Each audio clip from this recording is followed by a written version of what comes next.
Hello. Hello, everyone. Hello. We have another guest with us today. Hello, Eden. He is a glassworker along with us. So you can't do anything about this, Tyler. We outnumber you. I could still bitch and moan about it. Bitch and moan all you want. Here, I What's will. all Both of this you are meant to be? gonna be drones, and I'll be fine. We'll give ourselves over to the Machine Messiah. Definitely has no parallels to the Antichrist whatsoever. Yep, and you'll be forever tangled in spider cum for all eternity. Have fun. We really gotta do an episode on the Weaver and just the Weaver, but fuck it. The track can wait. Yes. We have much more important things to talk about, like current day geopolitics. Yeah, exactly. We are going to try to keep the events that have been happening since 2023. How long has that war been going on by this point? 1 year, 2 years? About a Since year. I don't even know 2014. anymore. I don't even know anymore, dude. That's Technically started 2014. It's been but- cold yeah. until 2022. with the Criminy crisis, but we're going to try to keep that out of our mouths with this episode. I'm not going to make an official statement on it. None of us are. Yeah, it's if you don't choose, you can't lose. That's the mindset here. Sure. Okay, Yeah. so today This we are talking about Russia. We have to talk about the country where everyone has been miserable all day, every day. Life has been terrible for everyone here since history began. And if you're Russian, you just lose all the time. There's no good day in Russia. You only have bad days. To quote the Flapper channel, nothing can seem to go right for these poor, miserable, downtrodden bastards. And because everything is miserable there all the time, you have fantastic artists. There is so much Russian literature and so much Russian music that is just absolutely fucking-tastic. We have Tchaikovsky playing in the background. I don't know how loud it is. I will turn we it have- up just a little bit so everybody can appreciate it. It is October from his Seasons series. Yes. And thank you, Ralph Bakshi, for introducing Tchaikovsky to me. Very happy I discovered his music. Oh my I need gosh. to listen to more classical stuff. Yeah, So, well, there's art- always a What's up? classical music channel on every local radio. Yes. A friend of mine from Poland is a big fan of Russian literature. And he shared with me a Slavic proverb about artists. The American artists will write, "I will die for my freedom." The Englishman will write, "I will die for my king and my country." The Asian writer will write, "I will die for my honor and my ancestors." The Frenchman will write, "I will die for my love." And the Slavic man writes, "I will die." That's it. Yeah, just die. And keep in mind, we're going to have a massive death toll when we talk about this book. Well, obviously, Good. it's Russia. Because- Yep, and this is the site of what, the second largest genocide in human history. Yes, it Yeah, is. Only to be beaten by Mao Zedong. And his terrible haircut. And his green Yeah. teeth. Yeah, let's get into it. Yes. Time for history. Alright. We begin in the 9th century Anno Domini, where we have the land of the Rus, which is not a country, but a ton of people that are Slavic all gather around here and say, we need some sort of government and hierarchy. Everybody agrees, everybody comes to a consensus, and behold, you now have the Rus in the land that would become known today as Ukraine. And they make a city. It's called Kiev, where we know what Kiev used to look like. You know, it's a pretty cool place. And maybe it will still be in 10 years, I don't know. But the people that control the land around this time are our good friends, the Fenris. Yes. Wonderful people, right? Whole bunch of Vikings came down from the sea, I think the Uga River, and they landed in Kiev. And the Kievans were like, "Hey, you guys seem really cool. Instead of pillaging our land, how about you rule the land around us?" And they went, Hey, that's a good idea. And so began the Kievan Rus. Along with some obnoxious people to the east, the west and the south.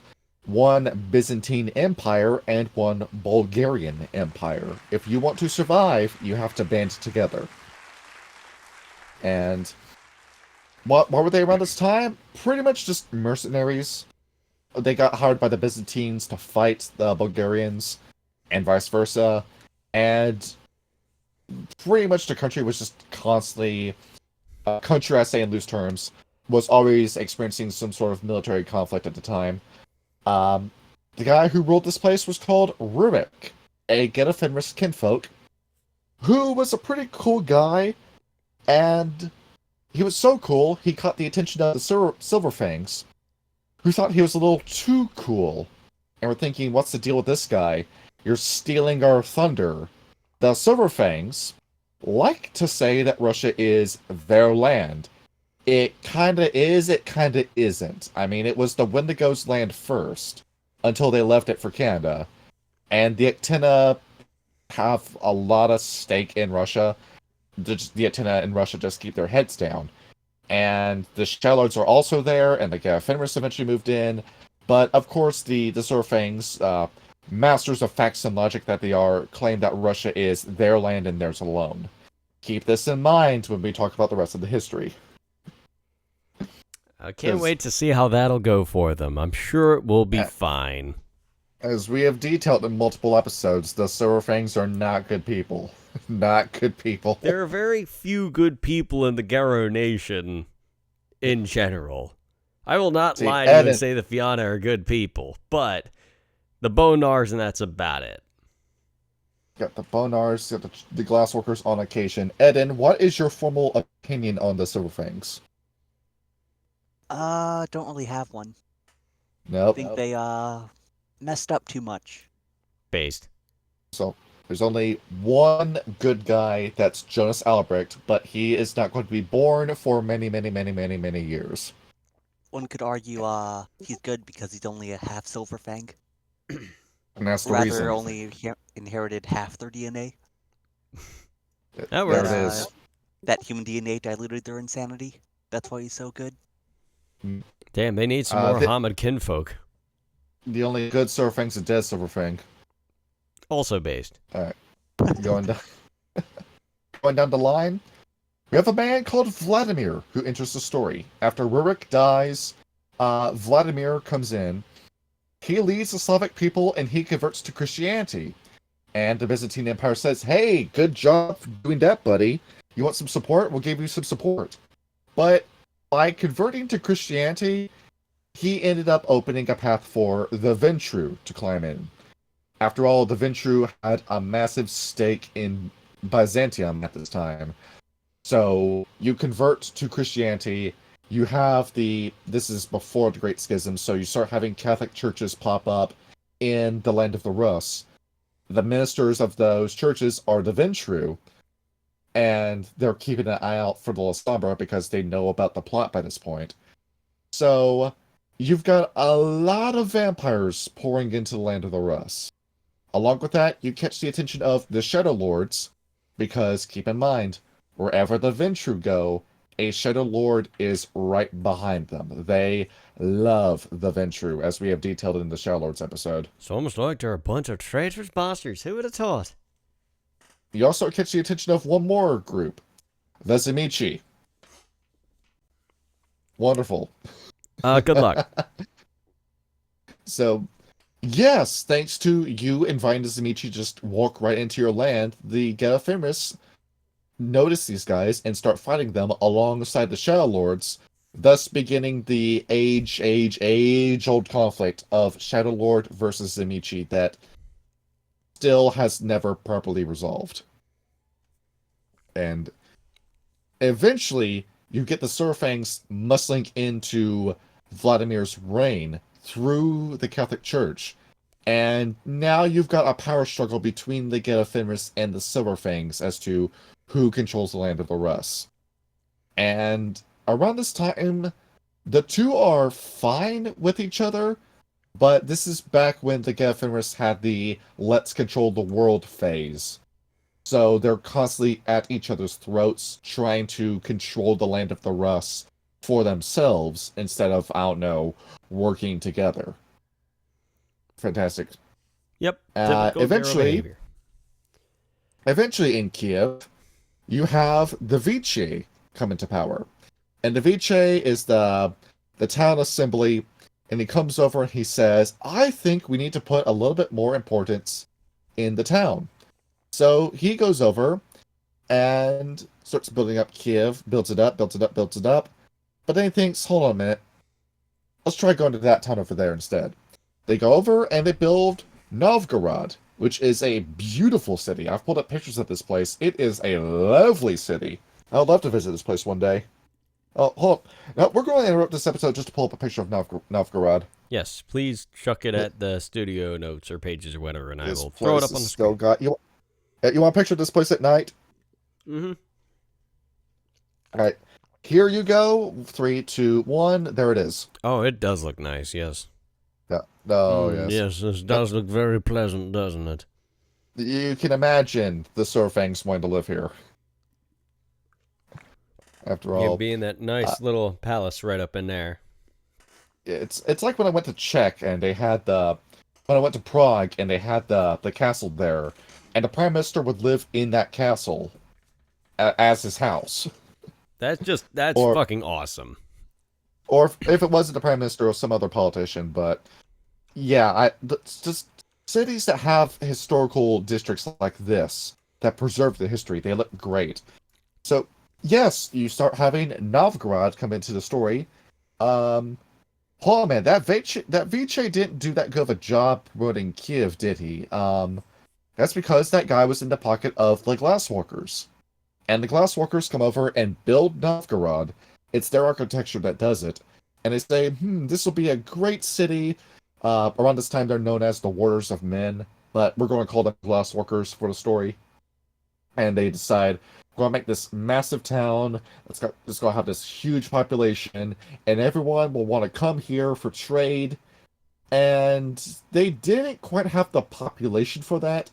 Kiev has a population, say in the the 12th century, of 40,000 to 50,000 people, while Novgorod only has 10,000 to 15,000. So commerce is going to be a little slow, but it's in a good position. It's got a trade route already established with Greece, and it looks like they're already set right, which really chaps the asses of the Silverfangs, who can't stand to share anything with the Glassworkers. So, later down the line, Vladimir dies, and Yaroslav the Wise takes over. And according to Norse accounts, was a bloody coward. Nice. Guy didn't ever do any fighting himself. He would always point his finger and get other people to fight him, meaning that he is a Silverfang, right?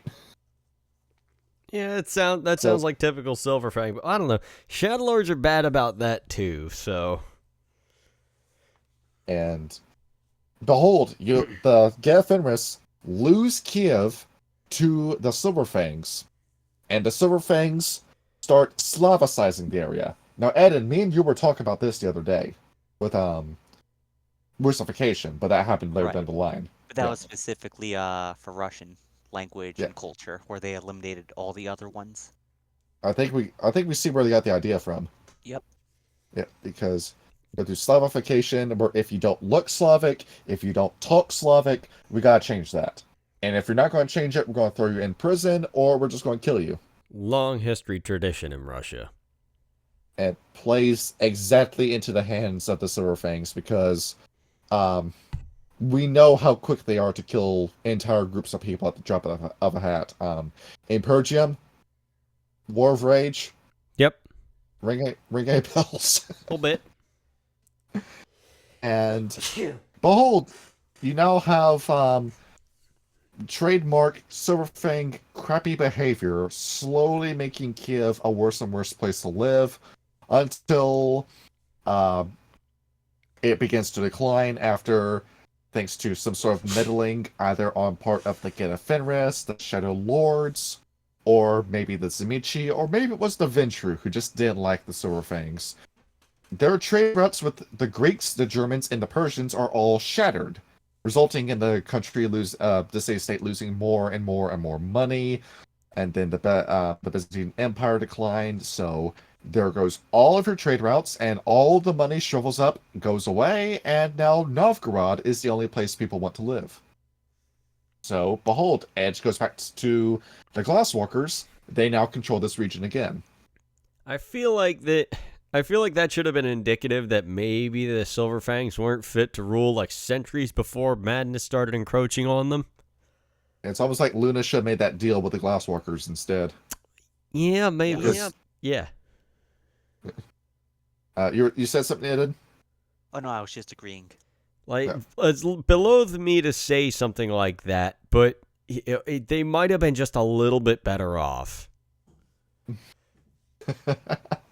Well, I guess the Silver Fangs will fall into the Weaver instead. Or, I don't know, some other tribe. It's always interesting to think about how this stuff could play out. I don't know. Does Magadon make anti-Alzheimer's medication? See, they do, but it comes with incredible adverse side effects. Yes, the side effects include, seizures, brain hemorrhaging, brain bleeding, and anal seepage. Yes. Explosive diarrhea, implosive diarrhea. How does that work? You know what? Don't explain that. Don't explain that. Or your brain turning into an intellect devourer from D&D. There it is. Yeah.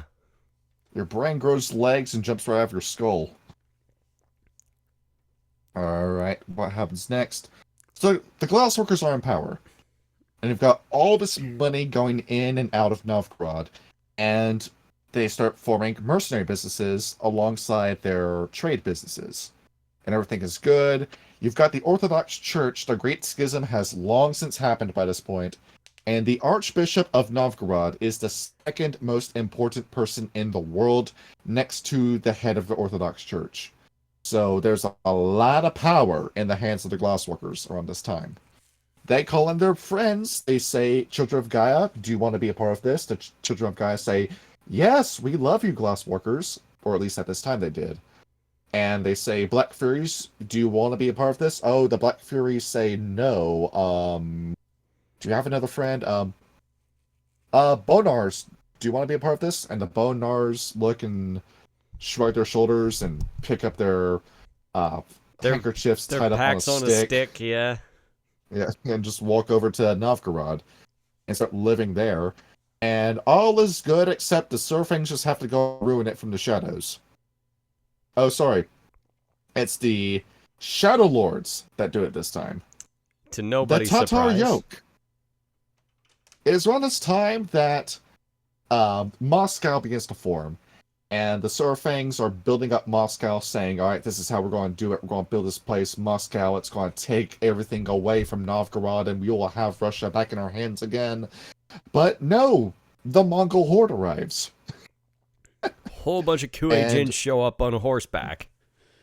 Oh no, as we discussed with the Shell Lords, this is why I went on that tirade about Genghis Khan being a Shadow Lord, is because this book confirms it. The Golden Horde was run by Shadow Lords. This book also says later on they had a bunch of kin in it as well. Exactly. Page 22 is our source for that in Rage Across Russia. And behold, the Shadow Lords have been playing the long game.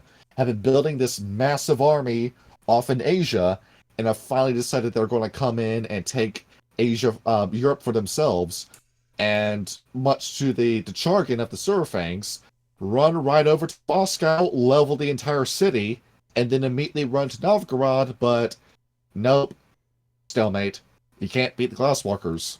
And eventually the Golden Horde runs out of smoke, and the Tatar Yoke, or Tatar Yoke, I'm trying to figure out how you're supposed to pronounce this, but Vasily II and Ivan III, thanks to historical events, eventually break off their agreement with the Golden Horde, and then the Mongol Empire collapses, and yada yada. You can look up this history on your own in Wikipedia. We're talking about the fictitious stuff in this episode. Yes. We are not an And- actual history channel, else we'd get the lead singer of Sabaton in here. Yes. How hard would he be to contact? Probably not that hard. I'm sure he's actually a really nice guy. I've seen his show. Like Fred Durst? No, Fred Durst is probably an asshole.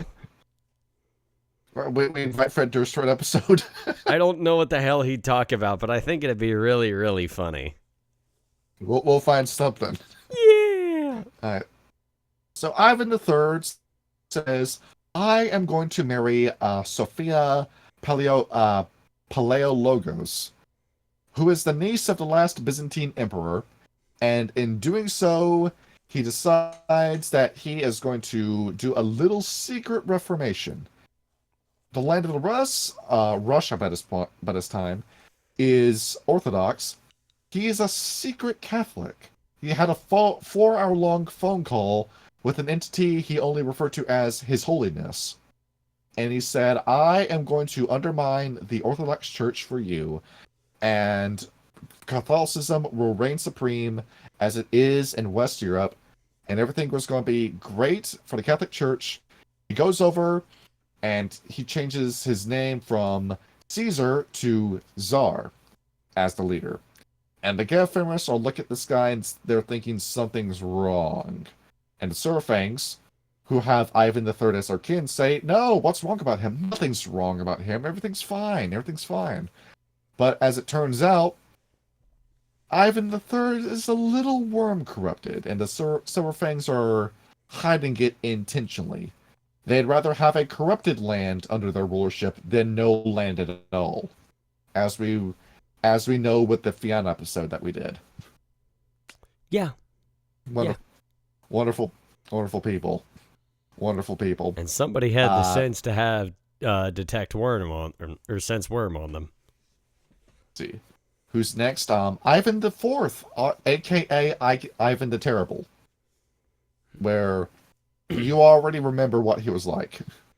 Well, he killed a shitload of people. Yeah, he established the Operchina, which is Russia's first secret police. He had St. Basil's Cathedral commissioned, and then blinded the architect so he could never make anything more beautiful. Murdered a fuckload of people, and then bludgeoned his own son to death in a fit of madness. And then Meat Canyon made an animated video about that same scenario. Have you ever seen the painting of Ivan IV holding the body of his son? It's a really... The expression he has is haunting. Yeah, it's like it's a look of just intense, just terror at what he'd done, just terror and regret. It's like, I fucked up, and there's nothing I can do to reverse this. Exactly. Should have called it Rasputin. So Ivan IV has this country discovered, quote unquote, by the English and Dutch. This land already existed, dude. You've known about this land, and then these guys just come over and say, hey, we discovered this new land. No, we have already known about it. You're just doing this to try, I don't know, give yourself a legacy that you don't deserve. That's most of the English legacy. We discovered this land. Mate, this land's been here for centuries. Don't care, they didn't have a flag, and now that there's a flag on it, we've discovered it, yes? But by that logic, the moon is an American territory, right? That's goddamn right it is. God bless America. And along with this history, the reason why we bring up Ivan IV is because, besides him killing a shitload of people, which, he kills 9,000 in Tver, it's Tver, I might be saying that wrong, and 42,000 in Novgorod. Awesome. He also decided that he was going to bully the indigenous people of Russia. As it turns out, not everyone in Russia is white. There's plenty of people there that are all these different indigenous tribes that, funny enough, when I was looking them up, I was doing research for the Wendigo episode, and me and you were talking about the land bridge, right, where there was this giant icy mass that went over the Pacific Ocean, and that's the prevailing theory about how people got to North America and into Yeah, and then begin to pipelize it. And I think it might have had a land portion too, because when the glaciers could be, expanded, they didn't expand evenly across the oceans yeah. and land. Plus, they reduced sea level by absorbing water. And you also told me about how England and Ireland is partially sunk, where that used to be a part of a greater continent, but no, glaciers melted, and then Ireland and England are now half underwater Oh, right. already. Yeah, they were connected to mainland Europe. That's why the channel is actually so shallow. We'll It is take actually really a neat. massive pile of sand and then fill the English Channel with it. That's how our you new. fix it. That's their new infrastructure project. Is just fill the English Channel full of sand. There was We'll actually build the roads to France. there was actually a proposal to block off the channel and then shoot, I forgot the country, but block off an area to I think it was Norway, and just drain that entire area. I feel like Just that's have terrible for pump the water ecosystem. out. They wanted more land. Here it is. They're Build a literally sea Team stand. Magma from Pokemon. Quite literally, just build a fucking giant floating metal thing and put it on the ocean. Also Sound known as like a boat. glasswalker there, Kyle. I don't- Look, I might have my degree in information systems, but I am a Fianna through and through. Let's see. Indigenous people, I forgot. Yeah. When I was looking at the indigenous tribes of Russia, I was surprised at how closely they parallel North American Native Americans. Where down to clothing and dances and creation myths, they're super similar. And we could go into detail about this, but we already talked about the Wendigo and the antenna.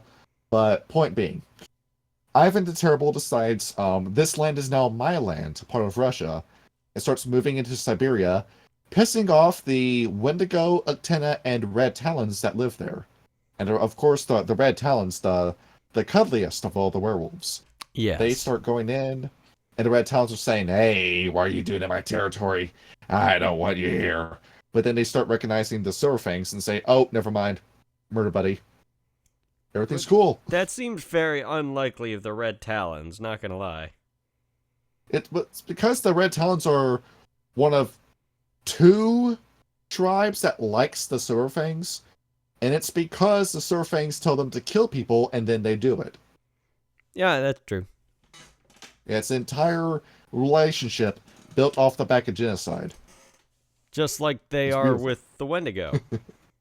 It's beautiful, right? Yes, it's a very cuddly friendship. And then Ivan dies, and then his son Fedor takes over in 1584. And by this point, thanks to you screwing over Novgorod, the Silverfangs are back in power. It's now their land again after they ripped it out of the bloody hands of the Glasswalkers that they killed the kinfolk of. And looking at what's going on here. Any other details? Oh, yes. Rurik's last descendant dies in 1598. And with this, the ephemeris have now been removed from the story. They no longer come up in the story. And that's kind of surprising that they let Russia go. But at the same time, you look at what the ephemeris were doing. They were in their fight with Wotan.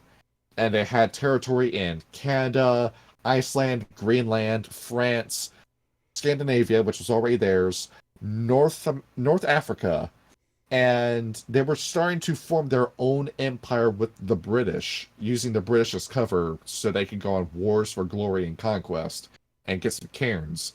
So if they were to let go of a land, it would make sense tactically to let go of Russia. That's the one land you can afford to lose. After all, you're working with the British Empire. You're about to go to India and start establishing cairns in India. Yep. You can just work your way back and get that land back. And yeah, so just go ahead, all of you listening at home, just strike the ephemeris off the list. They're out of the story. And now we go to Poland for a minute. We now put a pin in this story to go to Poland. If only we had a rap read for this episode. Kind current Tsar of Poland, no, it's Poland. Current Tsar of Russia is one Dimitri who marries one Mariana. See, thank you for the cow. Yes. He marries one Marina, a Polish noblewoman, and very much like a previous Tsar, he is a secret Catholic, but unlike the last guy, he's actually making progress in undermining the Orthodox Church. And unlike the last guy, he's discovered. As it turns out, he dies, worm corrupted, and then his prince, one Vlad Shoysky, goes in and finds him standing up. He's not dead yet, but you just died. How are you still alive? His prince chases his son, chases him. He jumps out of a window to his death and splatters on the ground. As it turns out, the way he dies, he was a vampire. The fucking La Sombra got him and turned him into a vampire. And in the confusion, finding out, we've been invaded by La Sombra, hit the big panic button, and behold, the Surfangs scatter and kill 2,000 people in one night. Good. That escalated quickly. 2,000 Polish people. Yeah. In Moscow. He was trying to get along with country-wise. Yes. That didn't go very well, did it? Automatically. Nope. This is how the Surfangs do foreign relationships. It's like, hello, would you like to be our friend? I see a little bit of worm on you. Send in the troops. We're going to burn everything you know to the ground. What was that quote from the White Terror in Taiwan? We would rather kill 100 innocent people than miss one guilty person. Yes. Exactly that. So, cool. The Surfangs are doing a bang-up job with Russia. I'm glad they're in charge. If only there was someone to usurp their rule. Was it? It's 1611, and the death of Dimitri was so weird that it caused a few imposter kings to rise up and start legit fake kings, fake Dimitri started rising up around this time. And this resulted in a civil war within Moscow with the Poles and the Swedes. And who instigates this whole thing? The Dimitri. You remember them? They're still here, and they cause this massive amount of chaos in the region, where they just go around using vicissitude, pretending to be Silverfangs, pretending to be kings, pretending to be innocent victims. And for 2 years, Moscow is an absolute hellhole because of the Dimitri just running absolutely rampant. And it's around this time that the Silverfangs, the Shadow Lords, and the Glasswalkers stop bickering, put everything down, and do everything they can to chase the Dimitri out. It's like finding Tyranids in a Warhammer 40k game. It really is. You put is. everything down to handle the Dimitri. Yeah, because, they're one of the biggest threats in the world. Can't let them spread. Yes. Yeah. And keep in mind, this is the bullshit Dimitri, but not the Kolduns. These are the guys that have gone full degenerate and don't believe in anything besides just causing destruction because it's funny. So, the worst kind of Dimitri you could be dealing with in this scenario. Vigo Corinth. Exactly. And his little angelic army. See, after this, 1613, after that rolls around, you get Peter the Great, in his own opinion, who decides that he is going to move the capital from Moscow to St. Petersburg. This is much nicer. We don't have the Dimitri running around here. Everything's cool. And in the middle of the change, the Glasswalkers quickly run as fast as they can to St. Petersburg, establish a presence there, and kick the Surfangs out. And you've again, they fucked up too many cities. It's our turn. Exactly, and they bring the Children of Gaia and Bonars with them to make sure they have a bulwark to keep the Surfangs out. And the Shadow Lords look and say, "Oh, what the fuck? That was our city that we were going to take, and the Glassworkers take it. We're handling this." They call their Ventru friends and say, "Hey, we've been playing easy games. We've been waiting patiently. We're sick of waiting. It's been 500 years, and we haven't been in full control of the region. Can you destabilize it for us?" And the Ventru say, "Sounds great. Leave it to us." the Ventrue plant one Catherine II, aka Catherine the Great, into Russia, who then begins to, cause absolute havoc. Now, she's presented to the Surfangs by the Ventrue, and the Ventrue say, hey, we got a way for you to get back into power. We've got this queen. Let's have a queen czar in Russia. It's going to be super progressive. You're going to do something that nobody has ever done before. She's going to come in with all these different changes. It sounds great, right? And the Surfangs, not knowing any better, say yes. And behold, you just planted the Ventrue in power in Russia. Can they do nothing right? Now, the Ventrue make for great leaders, but keep in mind, this is Russia. If it was any other country, everything would have gone fine. But again, so nothing can go right for these poor, downtrodden, miserable bastards. See, now what can you tell me about Catherine the Second? She fucked a lot, I think. If she's the person I think she is, she instituted Russification. Yeah, exactly. Any other Slavic culture was forcefully, how shall we say, Eradicated? adapted to Russian.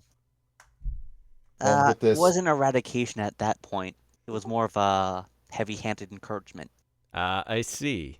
Okay. It along with goes horribly further towards inflating the power of the government, horribly inflating the power of the crown, and just taking land from Poland, and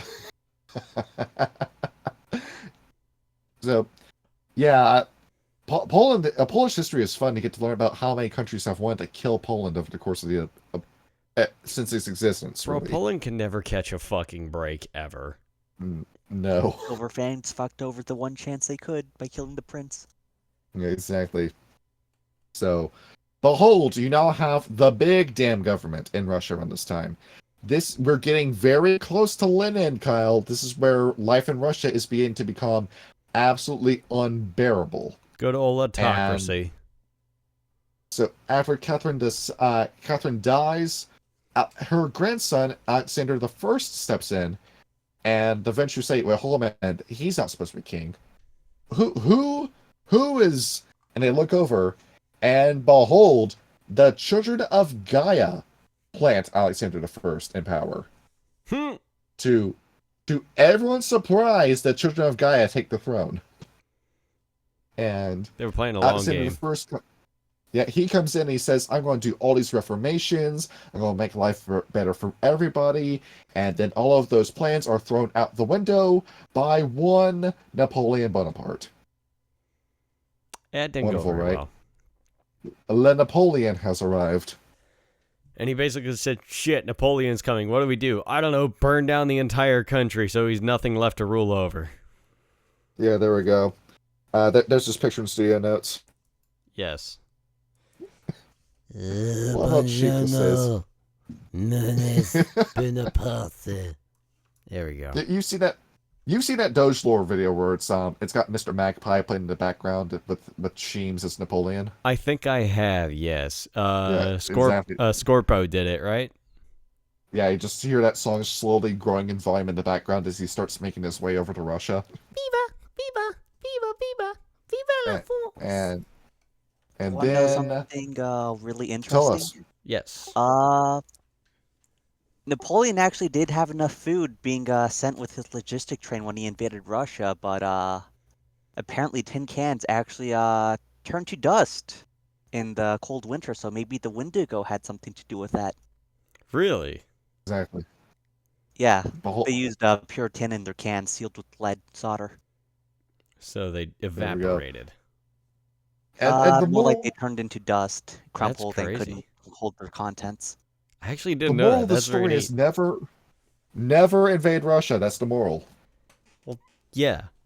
Bomb it to the Stone Age. Obviously. Light it on fire. Russia. Oh, sorry. Never invade Russia assuming you're going to be done before winter.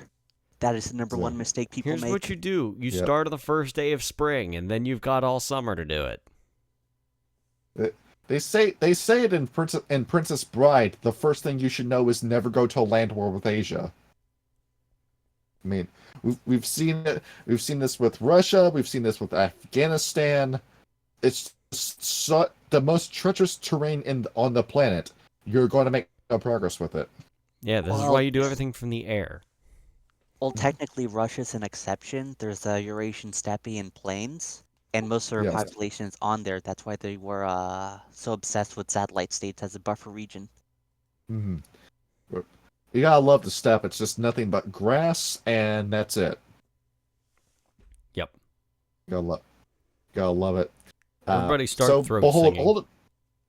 all the Chernobyl guys' plans got thrown out the window because Napoleon Bonaparte decided what happens over there is going to affect what happens over here, and we know what happens by this point. The Surfangs say, "Oh shit! Oh fuck! We just lost France. We've been so focused on Russia that we lost France. Get everybody back over there," and starts deploying as many people over to France as possible to stop the Bonars from taking France underneath their noses. That would have been Surfangs really are good people. funny. Would the guillotine be a Glasswalker invention or a Bonar invention? I think it's a group project. Yeah, it's a very very banal. All said and done, it's cold iron. Oh, yeah, that's So true. no changing will want to touch that. And come to think of it, speaking of banality, you got so distracted by all this stuff going on that you didn't notice the New World Order had stepped in behind you. Mages, dude. Where the fuck The did they order come from? of the fucking Order of Reason has had their eye on Russia this entire time, and they've been playing a longer game than the Shadow Lords, and they come in with a vengeance. See, I really love their whole icon too because it's so sleek looking. It's a lot like the Tremere's logo. Yeah, here it is in studio notes. What is that there? Yep. Yeah, go open that in another tab. That's the NWO's icon. And they come in and say, our guy, Karl Marx, wrote a book, and we've been thinking about that book, and we're going to launch the world's greatest social experiment. Can we convince people that communism is a good idea? Turns out you can. And as we know, the experiment is still ongoing. Yep. Academia. I love it. So everything was fine in Russia. Things were just getting progressively worse and worse. The Surfangs quickly run in, kick the Glassworkers out of power again, and appoint one fucking Tsar Nicholas II, the guy that nobody likes, as ruler. And who comes in? One Vladimir Lenin. We get to talk about communism, Kyle. Oh boy. Yep. Yeah. And keep in mind, while everyone else has had werewolves backing them, Lenin is backed by wizards, dude. He comes in, and you see why the Russian Revolution went as well as it did when you have mages fighting with you. But on top of that, Lenin's speeches and all of his rhetoric reaches the ears of one overlooked faction that we have never mentioned because they didn't do anything until this point in history. The Bruja.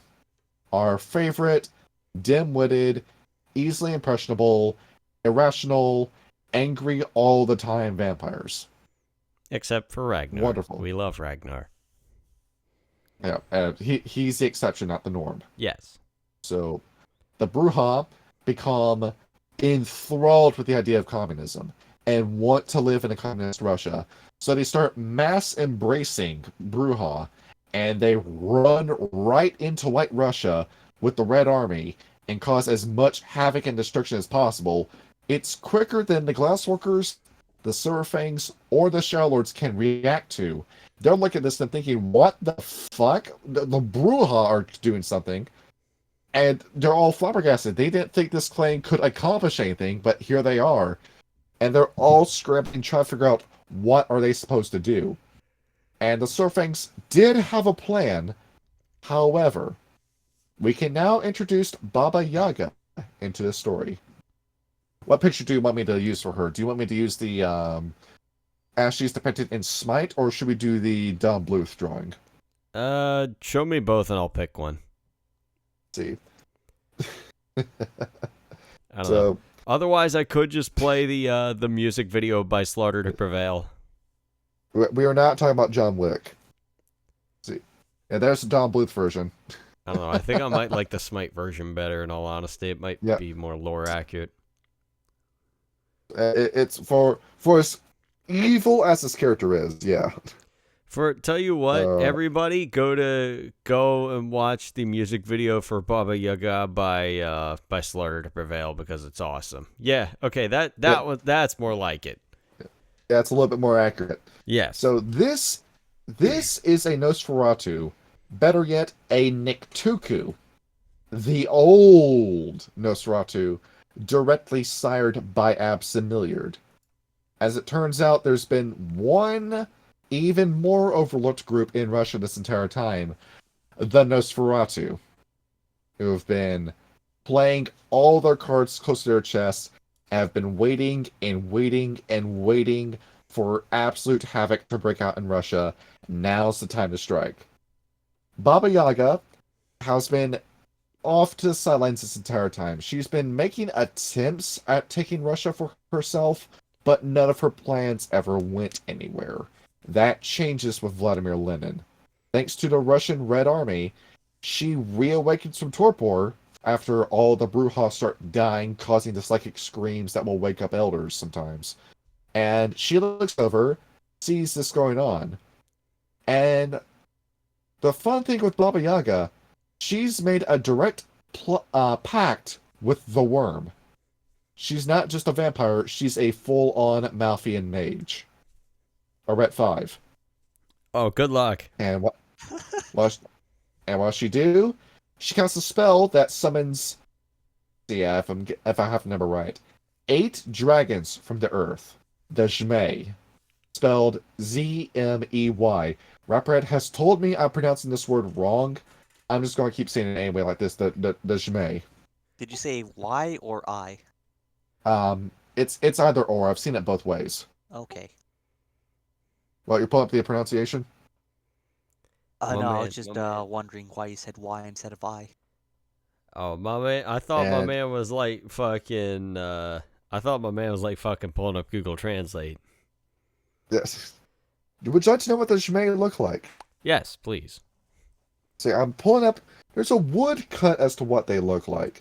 That is perfect for World of Darkness. Let's see. Where is that woodcut? Don't tell me I've lost it in this massive archive of images I've saved on my computer. Well, we can just use this instead. Yep. Alright. Let's see. Nah, that one's too low resolution. Let's see.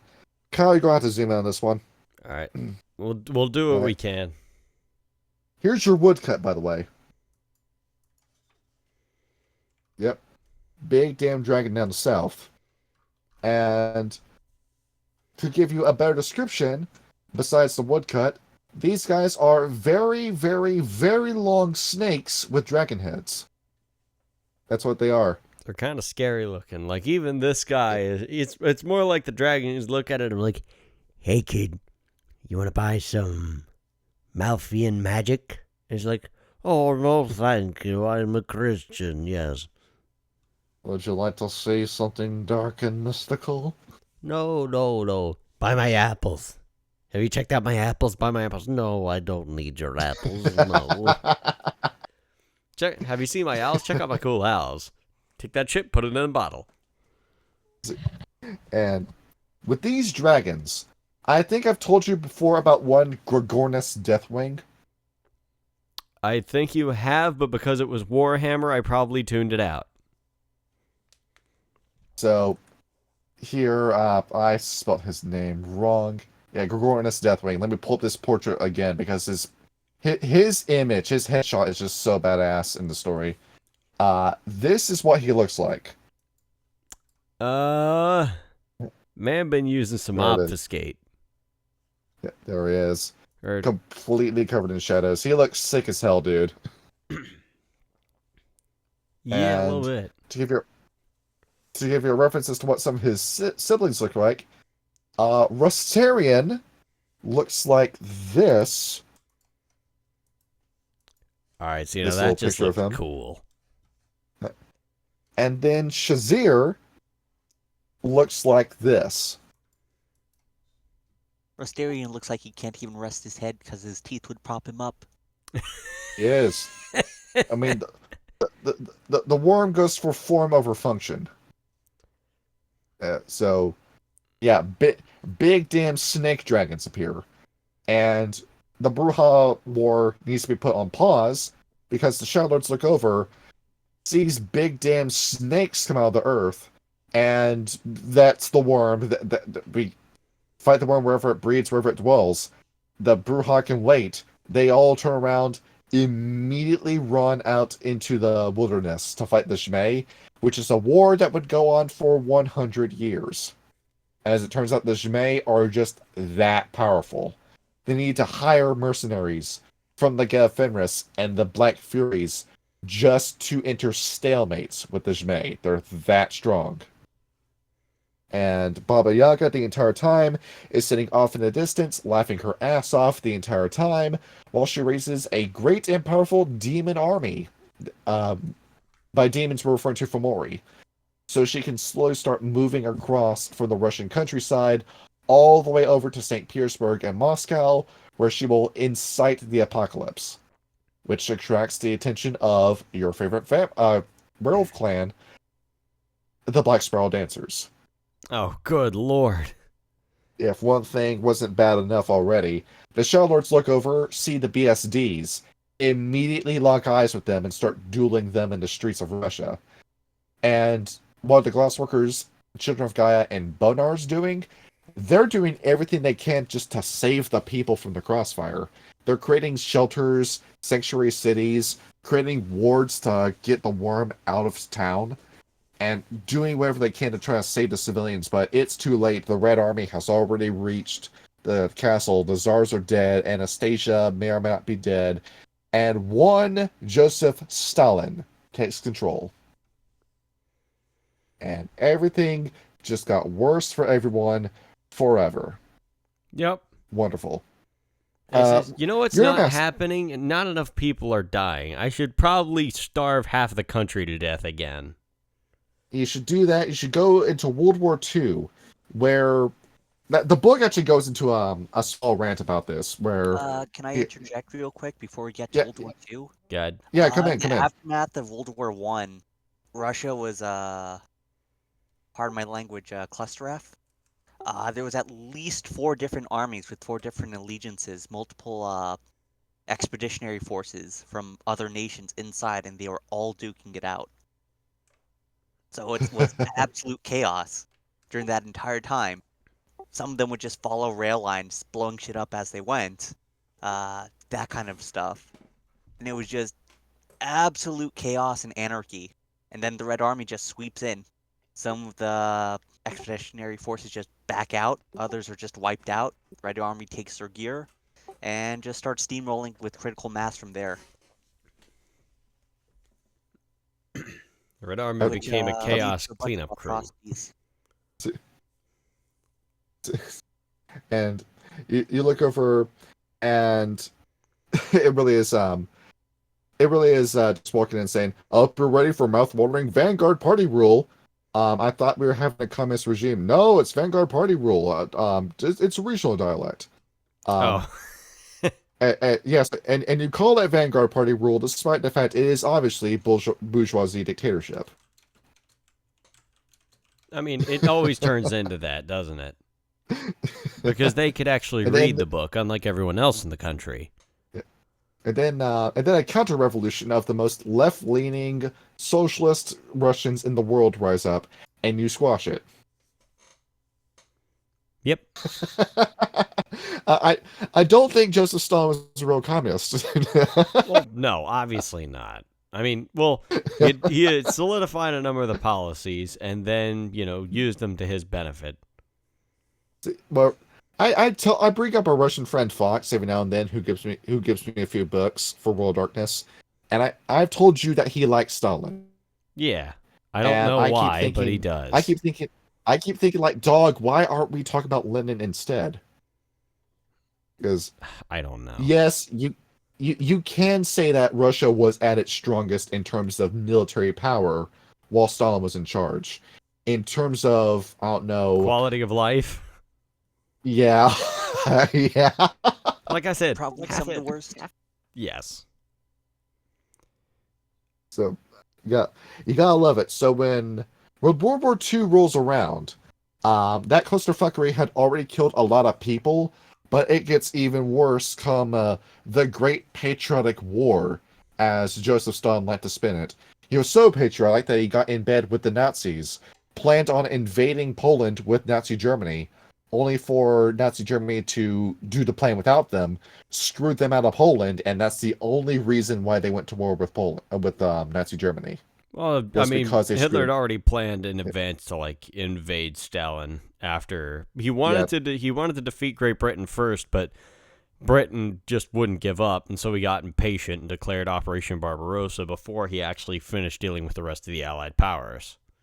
Yeah, fucking Stalin and Hitler were buddy buddy back then.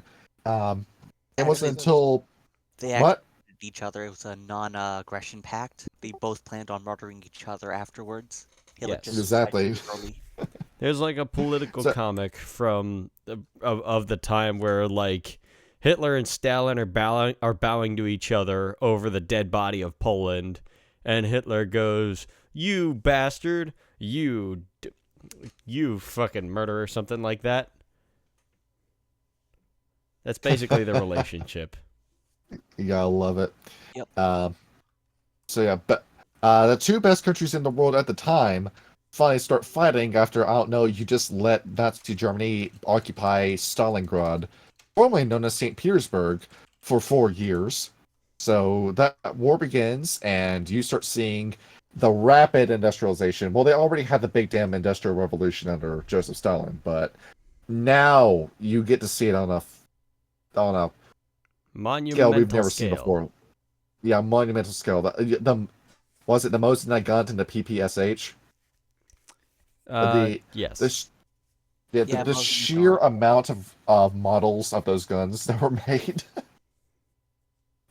You will have no issue finding a Mosin, because I swear that holds a record, like a world record for most produced gun in history. Until the AK-47 was built in 1949.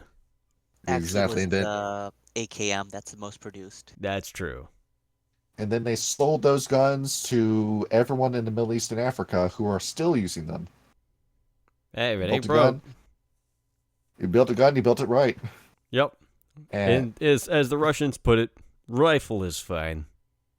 Speaking about the Mosin really quick, even if the Mosin's no longer used, the cartridge for it is actually, if I remember correctly, the longest active serving cartridge still used today. Oh, yeah. It wasn't Yeah. this. It wasn't the seven. It was 7.62 by 39. The M34. No, it was 7.62 by 54 millimeters rimmed. Ah, okay, yeah. That's also what and- the PKM shoots and the Dragunov. Although the Dragunov and PKM use different bullets for their cartridges. All right. and all their guns look the same. It's AK-47, but the guys are way off over there. AK-47, but the guys are really close. AK-47, but it's a pistol. AK-47, but there's a lot of them. AK-47, but the internals are flipped upside down for the PKM. Yes. And using those guns, well, not the AK, the PPSH. To put into perspective what that rant I was telling you was in this book, how many people died in World War II? Let me look that up actually. Like country or total? Total. 50 plus million, I think. 55 million people. I gotta give Eden props. He's Johnny on the spot with all the interesting facts. There we go. Yep. Autistic And, stereotype with the military. God bless you. and how many of those deaths were Russian? 20 to 25 million, I think. Yes. Half the deaths in World War II were Russian soldiers. It was a meat grinder. And immediately after the war, thanks to you being corrupted by the fascists, Stalin's now going to kill you on an industrial scale. You thought you were going to go and get a GI Bill and an education and go back to normal life. Nope, Gulag. Yep. Little something called Vorkuta, if you remember that. Yes. Reznov Right. was there. Yep. It was a Don't forget all fantastic the- prison break. Don't forget all the Axis POWs the Soviets kept for, what, a decade after the war? Yes. Forced labor? Exactly. And bear in mind, I Is that- actually learned about this. There was a number of people who were already rotting in gulags who Stalin had promised their freedom if they fought on the Eastern Front. But then as soon as the war ended and those that actually managed to survive, he just pitched right back in the gulag, starting a gang war between what they referred to as the Bitch War that lasted for decades until Khrushchev took power. And the fun thing about all that, all this Russian death, the United States in World War II, 350,000 were lost. To put it into perspective. And both of them joined the war around the same time. So, I think one had a better time in the war than the other did. Well, to be fair, Russia was on the receiving end of a lot of that because they also had a lot of civilian deaths. Granted, much of that was probably self-inflicted. Yeah. But yeah, most of the Danger people... Close, was it? Yeah. Danger Close, right? The thing is that, like, yeah, we had civilian deaths at Pearl Harbor, but aside from that, like, the only Americans that really died in the war were soldiers. And you played Call of Duty World at War, right? Yes, I did. Yep. You remember the sheer difference in moods between the American and the Russian campaign. Where the American campaign, it's very much like Platoon. It's people raising their hands in the air, screaming, "Why?" All this death going on. Nobody wants to be in the South Pacific. We're just doing this just for the hope of going home and that we don't ever have to do this again. Well, with the Russian campaign, it was, this is the best time of our lives. More Germans are dying than ever. It's the best money we've ever spent, and we're going to go home as glorious heroes. Just the sheer difference in tone. Yeah, it is. Where, That's Yeah. because Stalingrad really pissed off the average Russian. That's all oh they had yeah, to go through. That and to your earlier point about all the people that died, that basically screwed over Russian society even to the modern day. They lost a quarter of their breeders. Actually, no, that's a Exactly. quarter of their men. So that means they have effectively a quarter of their population able to breed before you account for age. So if you Yeah. look at like their demographic growth, you can just see a massive dip by like 75%. And that basically screwed them over societally and economically from then on, which is actually going to be mentioned later on in the book. But that's the reason that that is occurring. mm-hmm. It's It is pretty. Gotta love it is living pretty in Russia. incredible that just how much those sorts of things echo through the ages. And in terms of what supernatural faction came out on top, the New World Order. Very clearly, the NWO and the Technocracy were the winners in the whole thing. Because in Shellord's first edition, it says that around this time, the Shellords infiltrated the KGB, and it was them that made up the Kremlin. This book, on the other hand, says it was the Technocracy that was the KGB, and it stayed that way until the 80s. And this gives an alternate turn of events from our Shellords episode, because the Shellords in this scenario are keeping their heads down, realizing that they're now under the gun of mages once the Black Spirals finally clear the area, and the Surfangs are losing their minds over the Shimei. This massive war just happened. They lost a shitload of cairns without them being able to defend them, because the apocalypse is on the verge of happening. And the Glasswalkers and Children of Gaia and Bonars are just huddled up in St. Petersburg, keeping their heads down, counting their numbers, making sure they got everybody. And what happens after this? Well, I'm glad you asked. Chernobyl. Yeah, one of the largest Black Spiral cairns ever gets made. Yeah, this was the apocalypse. This is the closest it's ever come to happening. Because Right. if that went unchecked, and that irradiated water, if that spread out, that would have caused the end of the world. Or it would That's have. actually a myth. Is it? Yeah, because in order to have an explosion, it would have had to be pressurized and contained, as in like the water table. But yeah, it actually melting down into it wouldn't actually cause an explosion. It would just boil water continuously. Well, yeah, but even Well, still, that would have continued to just like spread poisonous waste over the landscape for the intervening in the years. context It would in the be... context of World Darkness. Oh, In the context of World World of Darkness, at the very Darkness, least. yeah, sure. But Yeah. real life, it would have actually contaminated the water table and then the Dnieper River into the Black Sea. All that agriculture would have been gone. Yep, it would have been that entire landscape would have been unusable for the next 200,000 years. You know what? I Mhm. take it back. That would have actually started World War III. The Soviet Yep. Union would not be able to import enough grain, and they would have went to war in Europe over it. Probably Exactly. that would have been an even scarier apocalypse scenario. Yeah. Yeah, because there's a common myth that the Soviet Union would escalate to the use of nuclear weapons. But in reality, Ryan. all their Soviet war plans for attacking Europe since the mid-70s actually assumed that the Soviets would launch a full-scale nuclear assault, then use conventional forces. Yeah. So everyone thinking they would have a heads up with a war breaking out in East Berlin or West Berlin, those actually wouldn't have happened. It would have been literally first thing you knew would be nukes going off. Yep, and then they would have tried to march all of their troops across irradiated land, and they all would have died of radiation sickness. Exactly. So, in the context of World Darkness, the Shadow Lords saw that the Black Spiral Dancers started making a beeline for Chernobyl. And they thought to themselves, oh shit, oh fuck, we gotta do something about this. But the Dimitri get in the way. They send the message off to the Children of Gaia. You go off and handle this instead. The COG chase after them the best they can, but by the time they reach Pripyat, it's too late. The massive explosion goes off, and if you've seen the HBO series, which is fantastic in terms of portraying the events of Chernobyl, Highly recommend.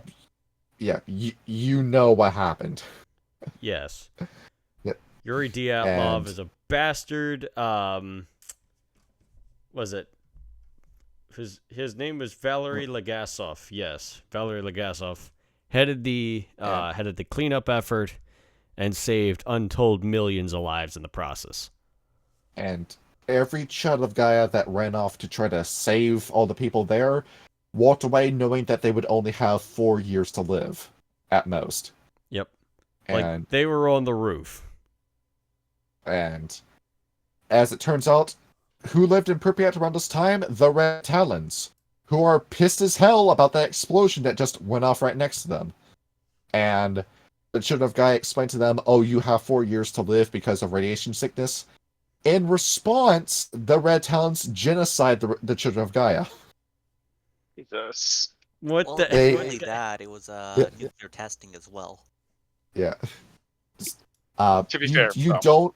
you don't want to tell Red Talons stuff they don't want to hear. But as we know from tampering in the Surfangs book, first edition, the Surfangs actually ordered the Red Talons to do that as punishment for the Children of Gaia for failing to prevent that from happening. It was going to happen one way or another because probably the worm wanted it to happen. Or the technocracy was like, let's fuck around and find out. And the Shadow Lords aren't exactly clean about this because when they found out about that, they congratulated the Red Talons for their actions. And then when the Children of Gaia asked them what happened, why did the Red Talons attack us, the Shadow Lords blamed the Surfangs for ordering the Red Talons to attack them, just to cause destabilization within the area. Because Shadow Lords love to bullshit. You gotta love being a compulsive liar and an asshole. Oh yeah. And if I see Storm again, I'm just gonna fucking kill him. See, and this goes on for years and years. If you're going off Shadow Lords first edition, their guy Nikita Khrushchev comes into power and then slowly starts tipping everything into the favor of the Shadow Lords. But in Rage Across Russia, the NWO is still in power, and they'd willingly hand over the keys of power to the Worm, just for the sake of seeing what will happen. That wormish agent is one Mikhail Gorbachev. Really? Exactly. He's a demon in World Darkness, a Fomori. That's kind of fucking hilarious because he ended the gulags. Well, actually, no, Khrushchev did, but well, given how badly he economically fucked up Russia, yes, where those you got were a clue. We were just thinking he was too old to see it for what they really were. Fomori. too old. yes. He's, oh my god, you gotta love this man. That same guy I've mentioned, Fox. Me and him talk about Russian politics, and he loves Mikhail Gorbachev. I said in all honesty. Yeah, no, oh, okay. no, he fucking hates Gorbachev. He says this is the worst guy to ever take power in Russia, next to Boris Yeltsin. Where, yeah, Boris Yeltsin was a blatant CIA plant, but Mikhail Gorbachev was just an idiot. That guy had no business running Russia. Yeah. Did you get the pizza, Mikhail Gorbachev? I mean, all the original, like, hardline Stalinist Leninists were aging and dying. There were, like, 3 other prime ministers after Brezhnev that preceded Gorbachev, but they all, like, died in office. And then Gorbachev was, like, supposed to be, like, the young blood of the Communist Party, and then fucked it all up. Young blood with the way he looked? Given that the past 3 people before him died in office, that wasn't a whole lot of room to argue semantics. That's about where we're at right now. Like, you looked at our leadership. I think it was a missed opportunity on the part of the writers of this book to have various plots where each faction's putting someone in and then assassinating or getting assassinated. Sorry, they're What was going on this time? Literally, they're putting old people from the Politburo in charge, and they're all dying from natural causes in real life. But this is like a golden opportunity to show vast amounts of chaos inside of Russia that the writers just skipped over, that they could have used. Like, you could have done anything with the deaths of 3 leaders within 3 years, if the Soviet Union... Thankfully, we have a movie about that already. The Death of Stalin, made in 2017. I started to watch that, but I never got around to finishing it. Yeah, I love the whole scene where it's the trial of Lavrenti Beria, where they're saying these guys have known that Beria has been doing what he's been doing for years, and yet in the trial they're going, "Oh, you're a rapist! You're a rapist! How could you possibly do this?" As if they didn't know it'd been going on, and then they shoot him in the head, and then the entire courtroom falls dead silent after that happens. It wasn't even a courtroom; they were in the back of a barn. Is that like the courtroom in quotation marks? So, Mikhail Gorbachev is proceeding to ruin Russia, but don't be alarmed. We have Pizza Hut and Metallica, so everything's fine. I will say though, I've listened to the Pantera Monsters in Moscow album. That shit's kind of fucking tight. You had so many people going over to see them in Moscow. I mean, it was literally 250,000 people on an airfield. Yeah, Lars Ulrich said himself that the show that they did in Moscow was the best concert of his life. Yeah, I know. I remember James Hetfield, when he was on Joe Rogan a few years back, he was talking about it. And he said, like, it was amazing seeing the transformation where, like, even police officers were taking off their uniforms and getting in the mosh pit. And there was a helicopter that would fly down and start, like, trying to hit people because they thought they were fighting. And he was like, what if that thing goes down, man? That'd be a fucking terrifying thing. Yeah, it would. It's like, what was that video in Myanmar of all the fireworks going off in the hot air balloon, and the hot air balloon crashes into the ground? I didn't see that. And everyone continues to stand around the balloon as it's exploding with their phones out. That's just a typical thing to do nowadays. Yep. It's like, oh, disaster occurring. Let me pull out my phone. No, call the goddamn ambulance. You gotta get that on Instagram, yeah. Yeah, gotta get that on the gram. I'm going a green screen, do a dance in front of it. Right. You've got Mikhail Gorbachev, and of course, you had the invasion of Afghanistan, where behold, Silent Strider's revenge. As it turns out, it's fucking impossible to invade Afghanistan. Why did you even try? You had all these other Istans you could have gone after. You picked the one that's a literal canyon. Yeah, good luck with that. Yep, they got really screwed over because their doctrine was a whole bunch of armored vehicles. Oh, get closer to your microphone. Oh shoot, sorry. Their doctrine was a whole bunch of armored vehicles, and they didn't hold their territory they took. So with the armored vehicles, they couldn't raise their guns high enough to actually engage the Taliban that were shooting down onto them, except for the Shilkas, which 23mm autocannons, each one 800 rounds a minute times 4. Good Yeah, those were lord. the only things the Soviets could really do against the Taliban. Or sorry, not Taliban, the locals at that point. The Mujahideen, Yeah. who would And they eventually took become a the whole bunch Taliban. of casualties, which actually caused a lot of disgruntlement along with Chernobyl. And then, behold, we get to fight these guys all over again in 10 years. And, behold, the military-industrial complex goes on. But I digress. Eventually, Mikhail Gorbachev loses to Boris Yeltsin, who is planted by the Shadow Lords in this book. Yep. You guy, out of all the guys you had, you went with Boris Yeltsin. That was your messiah. It probably this wasn't a situation. choice, it was a lack of options. It was. I'm having a theory with this one that the Shadow Lords did that just to destroy Russia from within, because they said, "Well, this country sucks already because of Gorbachev. He just ruined everything." So they get Yeltsin into power just so he can reset the slate, so to speak. A literal alcoholic. Who killed not just his own congressmen, but their wives and children.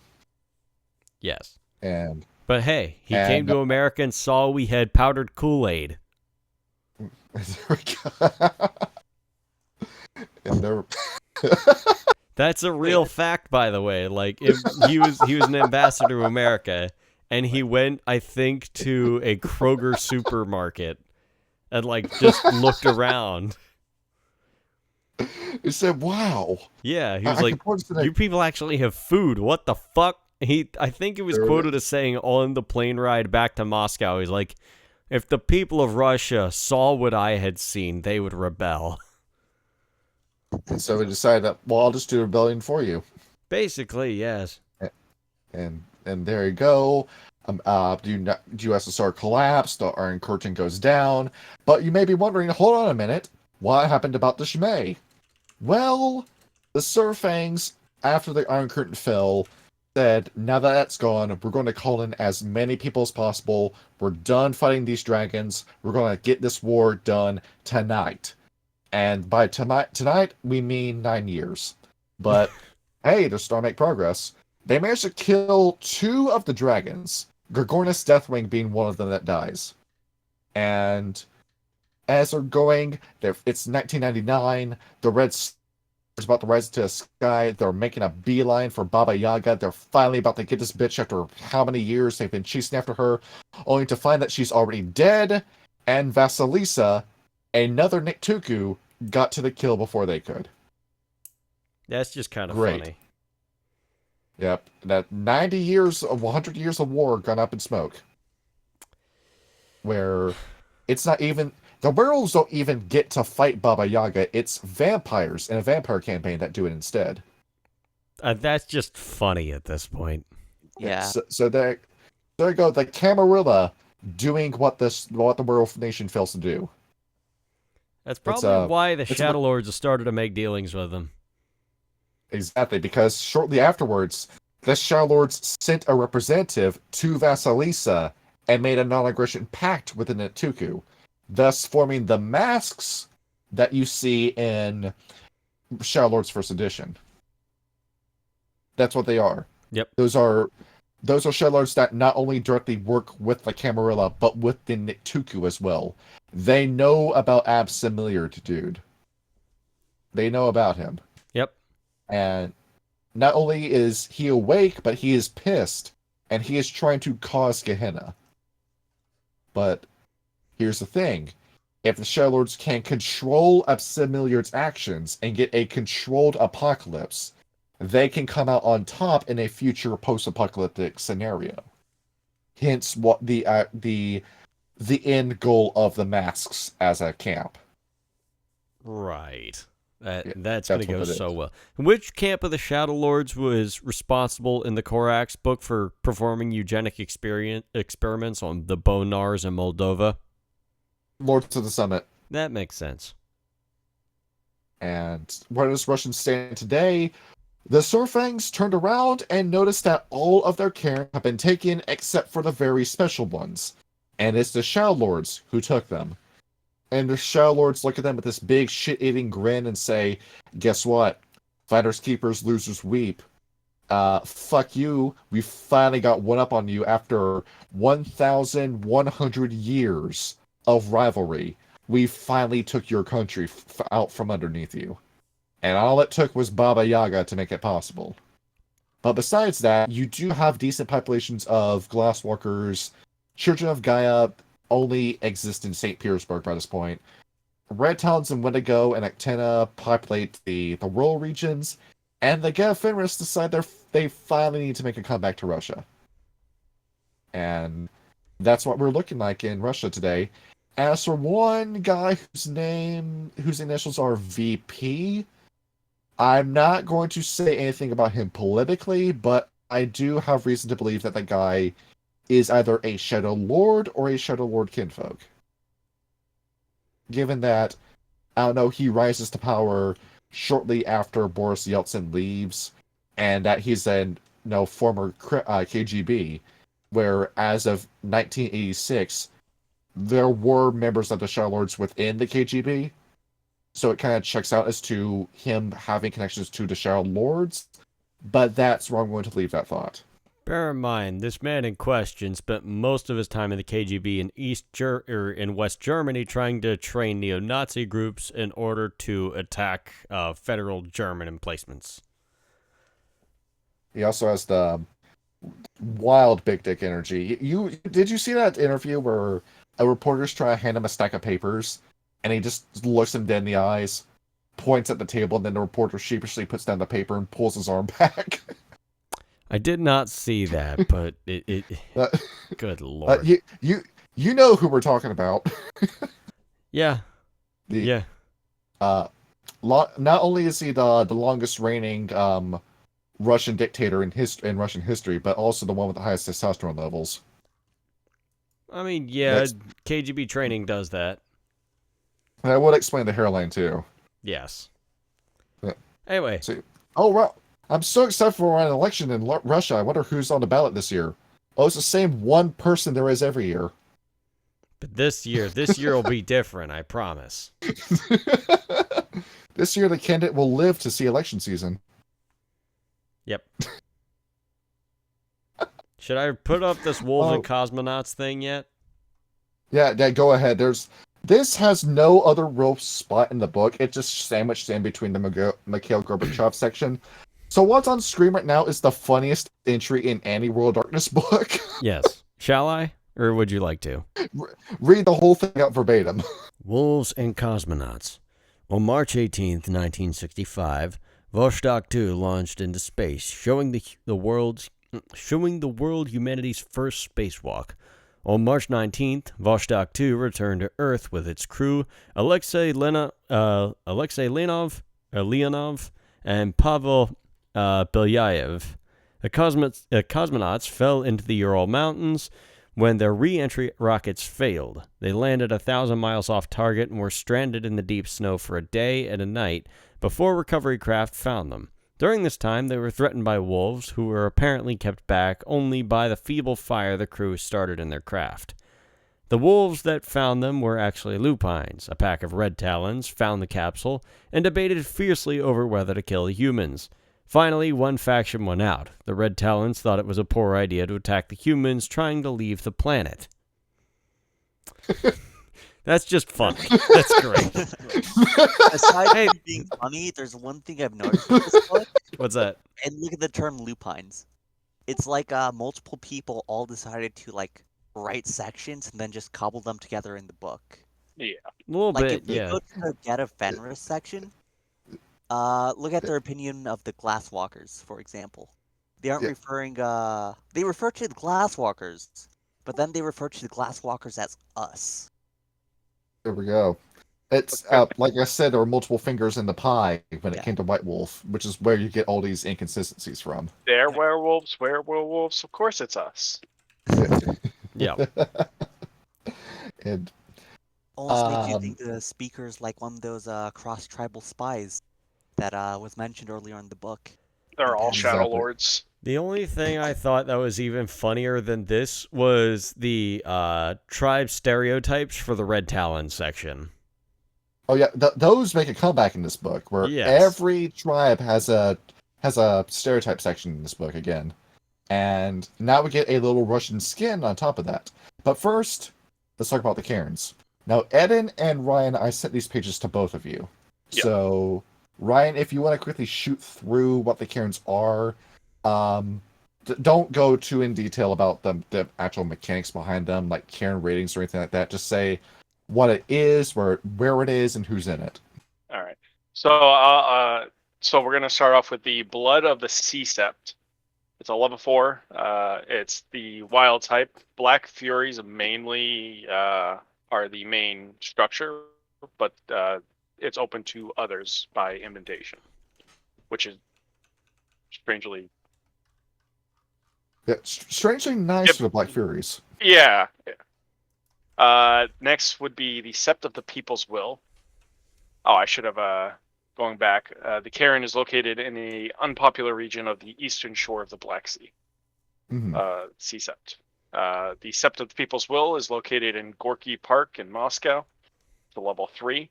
The type is Visions. It is completely open, but it's administered by the Bone Knobs. That seems to be a thing with the Bonars, is that they'll always find public parks to set Cairns in. Yeah. Did you want me to go over the totems or no? Oh yes, if it has a specific totem over it, yes.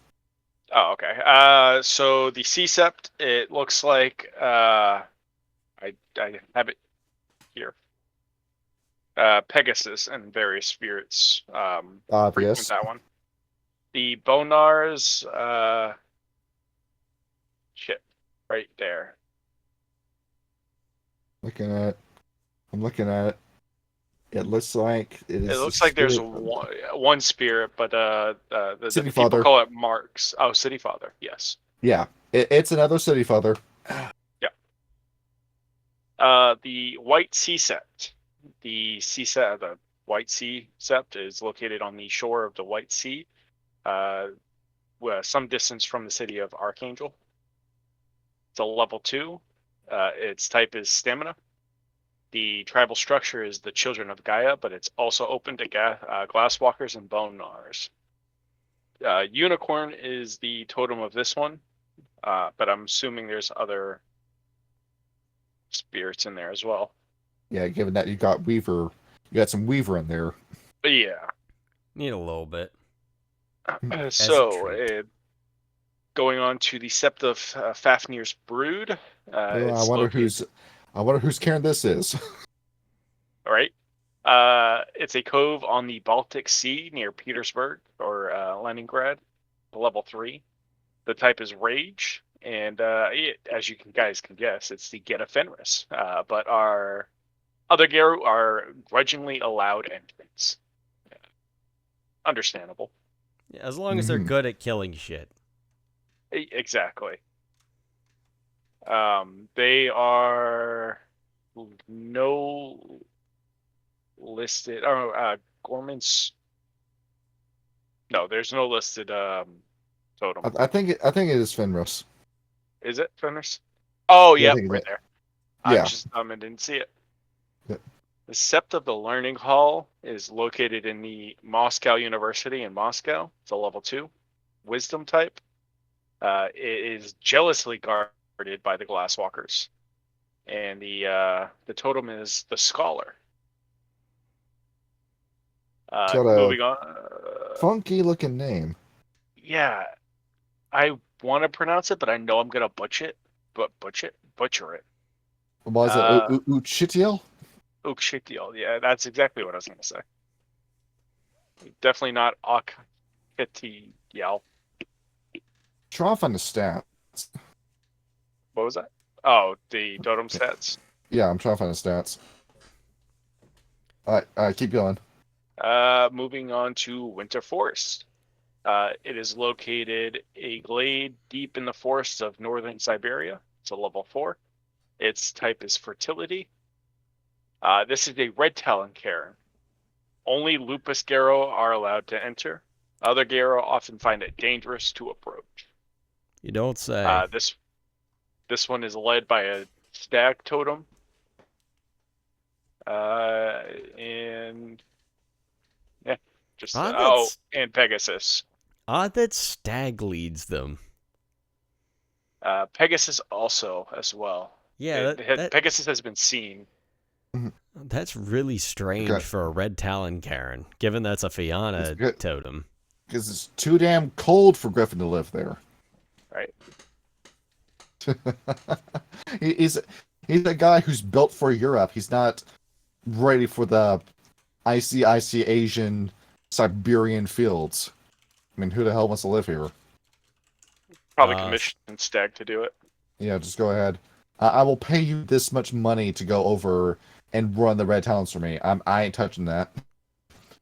I mean, yeah, probably not money. No, gnosis in that case. Yeah. Yep. I'm gonna pay you 5 gnosis to fuck off. Next up is the Thunderstrike Sept. It is located in the western foothills of southern Ural Mountains. It is a level 3. Its type is Strength. In theory, the Karen is open to all. In reality, the Silverfangs and their supporters are simply not welcome. Based. Grandfather Thunder hold power there, and endows his children with the strength of his thunderbolts. The Big Daddy. Typhon also holds some power as well, which is like the miniature war aspect of Grandfather Thunder. Yeah, to kind of describe him. As it turns out, that's also a name of Set, the antediluvian Set, but it's a different spirit that took one of his aliases. So, a little bit of confusion with the name. Sept of the Crescent Moon is hidden in the Ural Mountains. If you did end up finding that guy, you can just... I still haven't. I think he might have just been made up on the spot because I'm scouring right across Russia. I'm still trying to look for him. Gotcha. Sept of the Crescent Moon is hidden in the Ural Mountains. It's level 5. The type is Kingship, and it's open to all but the Silverfangs. But the Silverfangs are supreme there. Falcon is the only totem, it looks like. This fucking guy. But it's just Falcon. It's fine. It's just Falcon dying his name. Sure. Sept of the Crystal Mind is next. It is a crystal grotto beneath the mountaintop temple near the Mongolian border. It is a level 4.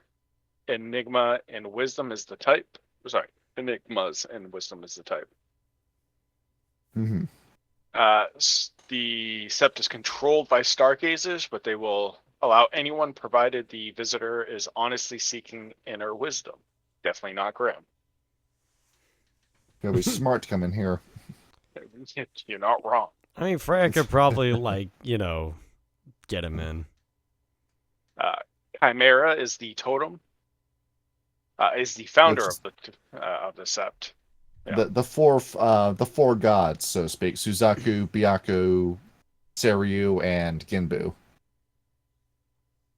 Other totems such as Sphinx has had some sway here as well.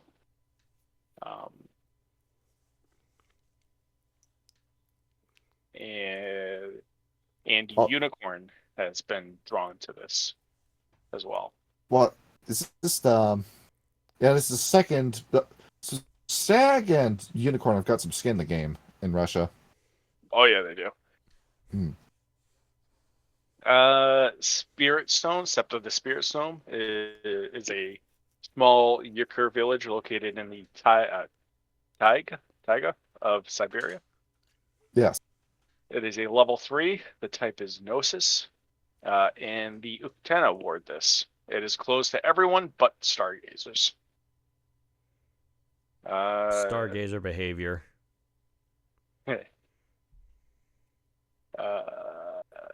Doesn't look like there's a totem for that one, so I'll move on to the Sept of Siberia. Probably great Uktena, if there isn't one. The big damn snake. And yes, I think so. It didn't say great Uktena, it just says Uktena a couple times. So yeah, that'll I'm be. assuming you're correct. Yeah, that's the Uktena in that case. I gotcha. Steppe of the Siberian Wilds is a cairn hidden deep within the Arctic northeast of Russia, roughly 70 miles inland of the Barents Sea. It is a level 2. The type is Will, and it is exclusively Wendigo.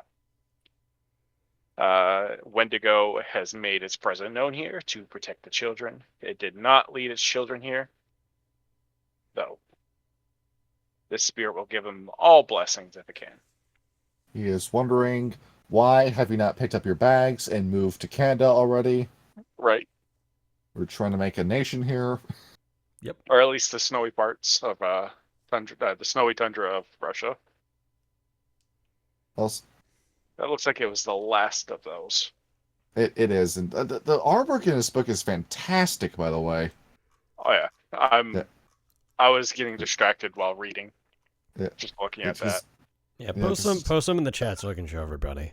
Yeah, how fucking good the line work is.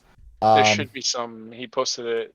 Oh, is it here? Never mind. I was No, just hold- pages? no. Hold on, man. I'll get you one picture in particular. Yeah. Now, I was looking at my DMs. That's why.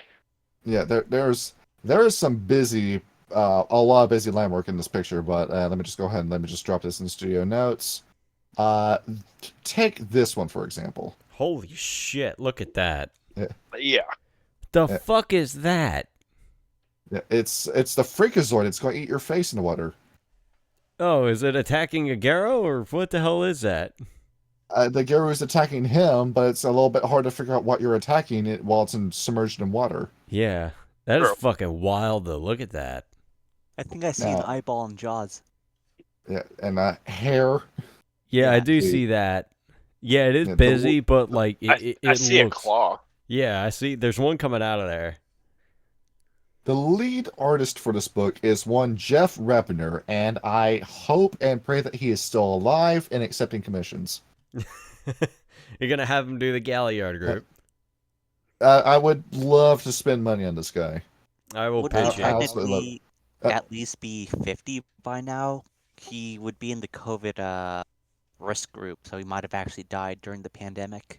Maybe. You know, come to think of it, he does have a company that he started in Burbank, California. Yet another hold on. reason for us to go to Burbank. Let me see.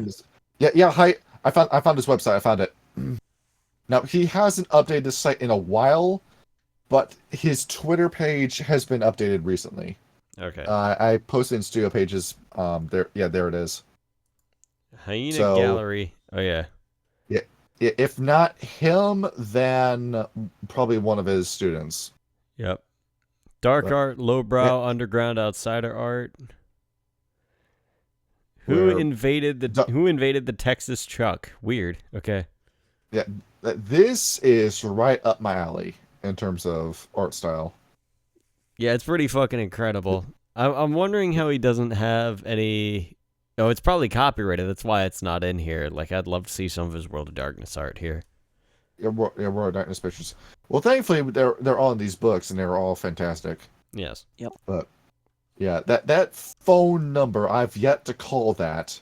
I don't know if I should send an email or like mail that address or to call that number. I don't know. It might be slightly more convenient to email. Just give him a little bit of time. Probably.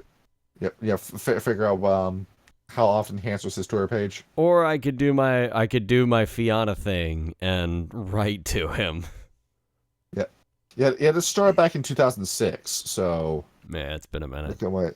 Ask him Yeah. to do a dump of all his unreleased World of Darkness art like Ron Spencer did. Please. Oh yeah. Ron Spencer did a lot of good shit. He has a Right. WordPress where he posts 1 or 2 pictures a month of the unreleased stuff before he stopped. Oh, I I need wonder to if take he's a look at taking that. commissions. Eden, Ryan was here, but we still have some stuff for you. Could you explain to us what the Umberscape is like in Russia? Really hard to get into. Really dark and foreboding. Gauntlet's really high. Icy as shit. Yep. Quite And literally a cold day in hell. you're gonna need a mirror with you for this place because yeah, I guess you could just find a piece of ice and hope it reflects you, but there's no real pools of water they can look into without, I don't know, running the risk of dropping in and freezing to damn death. And Yeah, then the book but- also said there was the Shadow Curtain, and that introduces some extra modifiers and rules for Umbral Yeah. travel. yeah, Combat? thanks to Baba Yaga, she cast a big damn spell that made the gauntlet even worse in Russia, making its place very difficult to step sideways in, even if you're in a purely natural setting. It also blocked off travel to the 13 near realms, except for Right. the Scab, I think, under certain conditions. Yeah, and those are crazy spots of the Umbra that are now completely inaccessible. Yeah, I mentioned this before asking to come on, or shortly before we started. The Shadow Curtain's actually one of the hidden blessings if you think about the meta plot of World of Darkness. Without it, you wouldn't have Arcady escaping and Jonas becoming the king. And with it up, Albrecht wouldn't rush over with a whole bunch of purebred silver fangs to release the big baddie in the plot module and possibly get possessed. It's There we go. Probably It an kind of excellent paid point, off yeah. in a way. Because Arcady canonically started shit-talking Albrecht to such an extent to outright accuse him of treason and refusing to send help when he came back after Albrecht banished him. Mhm. So that is one thing that would absolutely set Albrecht on the warpath and going in there. And if he did, like say the guy who getting the Shadow Curtain down, that would absolutely fuck them over. Because if Koshi got the Silver Crown, as we know from one of the novels, really powerful Warren spirits can supercharge it. And basically any Gyru caught by its effect, well, I'm thinking he could do something like, say, how do I put it? Channel an ancestor spirit, but intentionally Right. botch it to channel a Bane instead for any Gyru that got affected by it. That in it itself, regardless of whether he released the other talents, is an apocalypse scenario. And by keeping the Shadow Curtain up, that is one thing that doesn't happen and can't happen. You just listed the name of a certain worm minion. Now's a good time to talk about him. Yep. Go on, post him in studio notes. Take a wild guess as to whether or not this guy's a good guy or not. What in the take a hell is that? Guess. Take a wild guess. He looks like a pretty good guy. He looks Yep. like he's helping her. He looks like This Knick-Knack is- Paddywhack if he did meth. Yeah, this is Koshe in question. The Russian Ice King myth, so to speak, where he's also known as the Deathless, according to some myths. So, basically, big damn evil wizard king sitting on the mountain. Very similar to, say, in terms of D&D, like Acererak and Aslan Rex. And dude is a direct agent of the worm, to nobody's surprise. He's not just an agent of the worm, he's part of the Eater of Souls. Exactly. The Eater of Souls in question, before he decided he was going to make a beeline for the Pure Lands, had a presence in Russia where he tried to invade, but in the middle of the fight got one of his hands cut off. It landed in the snow, and then the individual fingers of that hand got up, gained life, and then ran off into the Russian wilderness. This is the index finger that you're seeing before you. Oh, I thought it was like Liquid Snake's arm. No. Oh no, like the fingers themselves came to life as worm monsters. Oh, Yep. what the fuck? That's messed up. And the scary implication is we don't know where the thumb, middle, ring, and pinky finger are. We're gonna call So- that Garrow Broken Arrow. Yeah, The this thing is, is sorry, go yeah, the ahead. tip of the iceberg. You're saying? I'm saying, according to the book, they're all bound in objects, and some of them are lost. Like Kyle Fingers said, crossed. Broken Arrow, but they aren't going to blow up by themselves. But according to the story module, he's going to try to free them and recombine with them. And then that entire Croton sacrifice would be for nothing. Yep. It'd be an apocalypse scenario right there. You gotta nip that shit in the bud real quick. Yeah. Thankfully, this guy just eats shit in the middle of the module that's in this book. That's good. And The art for that module, though, holy shit, looks like that Garu got that gem shoved down his throat. yeah, Like- a lot of fun. A lot of fun pics. Like section 3 specifically says the Garu body is a suitable host for him. So no. yep. And it starts out, even as a regular human body, as a very powerful and agile Phyractoid. Adding a Garu's body's power on top of that, he could probably solo entire packs. That Like, might you He's do not got- want him getting released and inhabiting Garu's body. that might be related to a character who I may talk about later. And from what I've seen, this guy has no stat block in the book, so go wild with how strong this guy's going to be.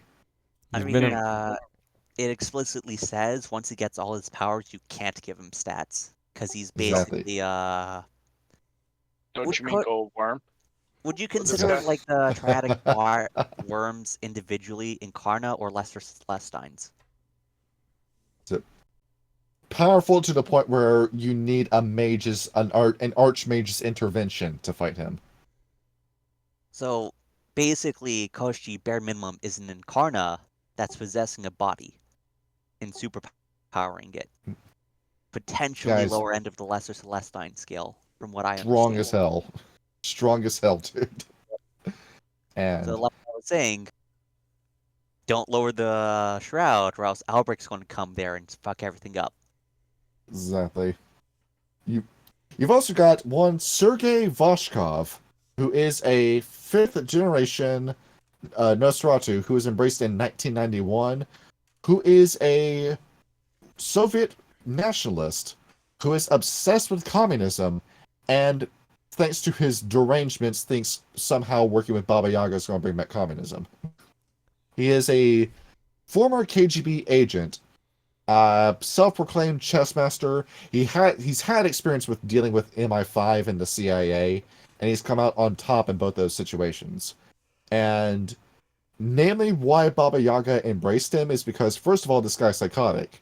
And second of all, he's really good at accumulating information. He's the kind of guy you want on your side if you're going to destabilize and overthrow our country.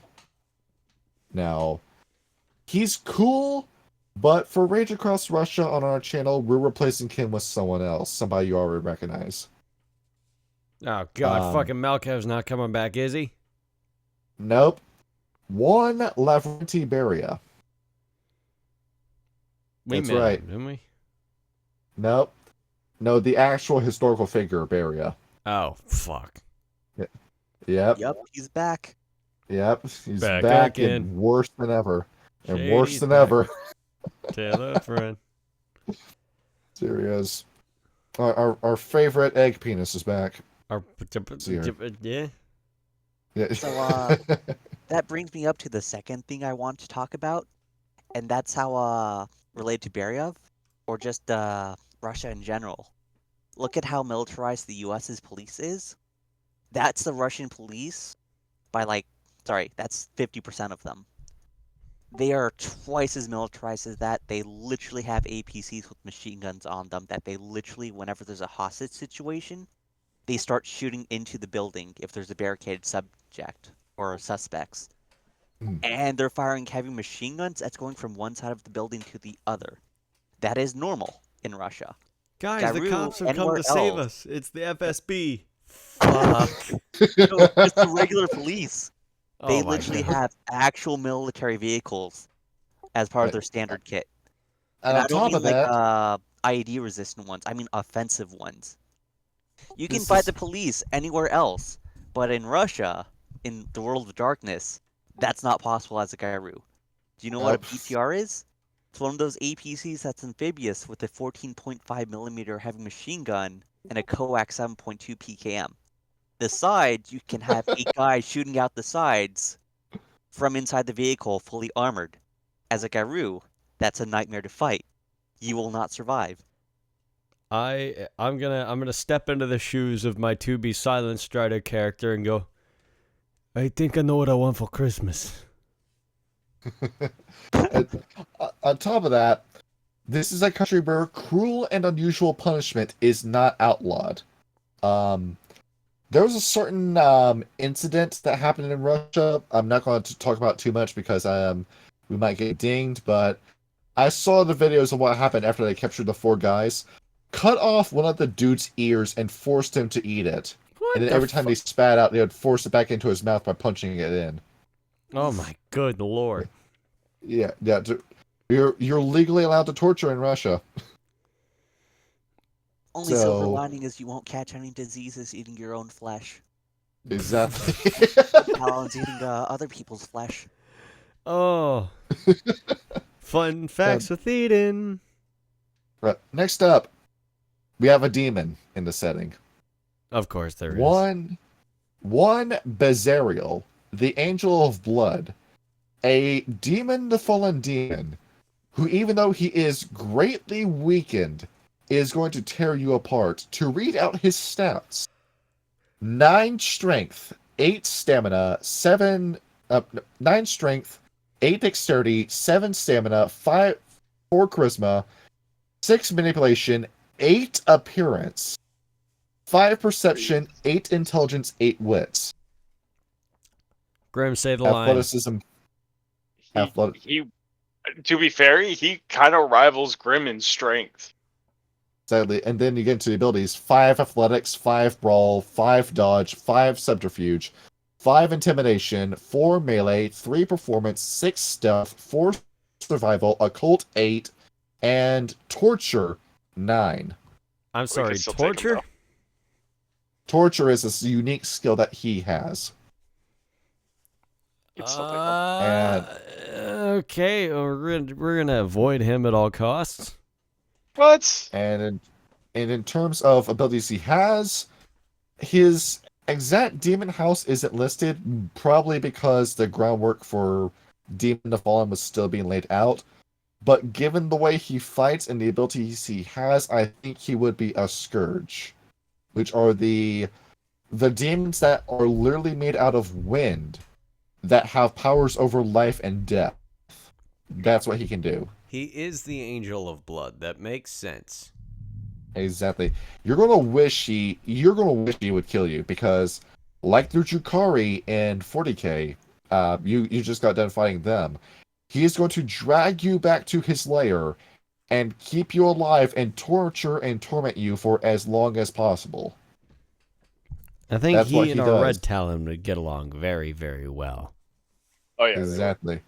Silver lining, The- demons can't possess werewolves, so we can't use your packmates against you, including in torture. Exactly. Damn it. Given that this is a DTF demon, though, that only gets stronger the more his cult grows in size, that's going to be a hell of a fight no matter how you stack it. Good fucking lord. What's funny about him is that he looks like an average dude. His whole portrait is that he's just a guy who's dressed in black with a black ponytail. You would not think this guy's the devil when you see him. Or Hell I yeah, guess right. that's the point with Demon of Fallen. Well, yeah, they have to hide in plain sight like everything else. So this guy casually walks up to you, and then after you turn around, his wings made out of blood open on his back, and then he drags you back to his lair. And I would go into detail about Baba Yaga, but she is dead as of the metaplot in Werewolf. Yep. But if you About are to bring your... that, What? real quick, about that, if we're talking about her, because I forgot to ask earlier, I've Yes, read elsewhere or people mention it. She created a pack of black spiral dancer abominations, she but I did. don't think it's in this book. Just one of them, but not the rest. She does have them. I think it's in the Russia by Night book instead. But Oh my God. yeah, she has done that, and she is the thorn in the Silverfang's side. Fourth generation Nosferatu Tuku, embraced in 5000 BC, dude. Strong as hell. Yeah, you're Um, not getting rid of that easy. 8 strength, 6 dexterity, 9 charisma. Sorry, I messed this up. 8 strength, 6 dexterity, 9 stamina, 6 charisma, 6 manipulation, 0 appearance, 7 perception, 9 intelligence, 7 wits. This is a chess master that you are going up against. Strong as hell. Jesus And Christ. Fortitude yeah. dominate, presence 8, and thaumaturgy 9. My Oh God. no, you're gonna fucking die. see. She You're only gonna die, has even if it's not by her. It might be your pack mates. she has 50 blood points, and her one and only weakness. Oh, by the way, humanity score 0. 0. She Fully Punch is embrace the 0. beast. yeah, fully. Her one issue is that she cannot harm anybody who is either conscience 5 and vampire, humanity 10 and vampire, or has the true faith or Golconda perks. Look, True I've faith, only 5 got plus. 3 more points in humanity to go, and then I'll be alright. There we go. So call the Salubri to handle this instead. Yeah, I'll be okay. Yeah, just go ahead and call them. Alright, and yeah, she's basically your general doomsday villain in this. And I saw the White Wolf subreddit sucks, dude. I saw a thread on there that was talking about as a so and so from Slavic heritage, you're a dude living in America with a neckbeard. Get over it. This is an offensive interpretation. No, it's not, of Baba Yaga, where it's not according to the myth whatsoever. Dude, this is a public domain character. You can do whatever the fuck you want with it. Yes. Dog. Calm down. It's fine. I mean, you can have Geppetto be evil. You can have Snow White be evil. You can have the Snow White Queen be good. You can do whatever you want with a public domain character. There is no one right way to run a public domain character. This is why I avoid Reddit like the plague. I'm assuming the same person that made that gets irrationally angry whenever Shrek is brought up. More than likely. If you're that pissed about the public domain, you're going to lose your shit over that. Yep. Have As you we guys know, ever Ryan is a big fan of Shrek. He's currently muted. Yes, I was. We can always Have, rely on Ryan for colorful commentary. Have any of Hey. you visited the White Wolf forums and read some of the stuff on there? I have not. I have not. Like, I was curious before I got on this Discord about how vampires and werewolves would interact. So Yes. people have some interesting ideas about that. I think it Where- depends vastly depending on which sort of vampire is talking to which sort of werewolf and vice versa. I can And talk more about also- that with you later. Okay. It also varies depending on what book you read as well. Right. Because second edition, first edition don't always have the same accounts. Like, Like, for From good. my experience, it's the opposite of Reddit. Like, everyone's just straight to the fact, really respectful. I mean, honestly, it's kind of shameful. I found more intelligent conversation about Werewolf the Apocalypse and Vampire the Masquerade on fucking 4chan instead of Reddit. Wow. That does not Yeah, surprise more- me. Like, more polite conversations, like actual intelligent ideas. Oh my god. We need to save this fandom from itself, dude. That was the whole reason for this channel being. Exactly. Okay. Let's one more thing. Black spiral dancers in Russia. The Russians sure love to test their nukes, right? Yeah, Yeah. so there's hives all over the fucking place. Yeah. They don't just There's a test hive them. in Chernobyl. There's a I hive was where a about to say nuclear that. submarine blew up in the ocean, and it's there. Just any spot where there's radiation, the Black Spiral Dancers are sitting in it. And like the children of Adam from Fallout, they don't die from the radiation. Instead, it heals them and gives them nuclear powers. That is some bullshit right there. Yeah, I think that would be exactly. closer to the ghouls, because the ghouls get healed and powered up. Yeah. Exactly. Oh, Good luck with that. Yeah, exactly. Karen is the one thing I miss about Fallout 3. And exactly that. So if you want to fight the Black Spirals in Russia, good luck, because they've got the cancer that gives them the superpowers that makes them almost impossible to kill. You are going up against Deadpool who's breathing green fire with stretchy arms and orange skin. Have fun with that fight. I would need It to also, take this son of a uh, bitch out very quick. I think they'd show up in some other unexpected places, because Soviets were really big on the Atoms for Peace program, or their equivalent of it. They Yeah. used them for a lot of civil engineering stuff, and even to put out fires for like oils and stuff. Oil file. They used what now? They used nukes for utility. So, for example, if they had an oil well fire that just would not go out, they would literally drill a nuke down underground. Drill a shaft underground, deposit a nuke, and use the blast wave to collapse the shaft for the oil well to put the fire out. But they've also used it, like the book said, to like excavate dams. So you might be looking at a giant reservoir that on the outside looks perfectly fine, but underneath there might be a Black Spiral Dancer hive. Why are the Russians fucking stupid? This is the I mean, land a where lot of nobody has- countries were pushing with the idea for using nukes for like excavating stuff like canyons or reservoirs, or even making I mean, harbors. after all, they put radiation in soda back in the day. Well, yeah, Nuka-Cola. Yeah, exactly. Radium soda. Yep. You think that's bullshit? No, look that up. That's real. Is it? Yeah, they It put it in a is. whole bunch of products in the early 20th century. Is this like Like is this the Russian equivalent of like the Chesterfield cigarettes with asbestos filters? Exactly. Yes. Yeah. Behold, that's your Werewolf the Apocalypse game set up for you already. Nuclear soda in Russia. Good If I'm lord. not mistaken, there was Christ. radium testicle boosters, or radium fertility boosters you held by your testicles.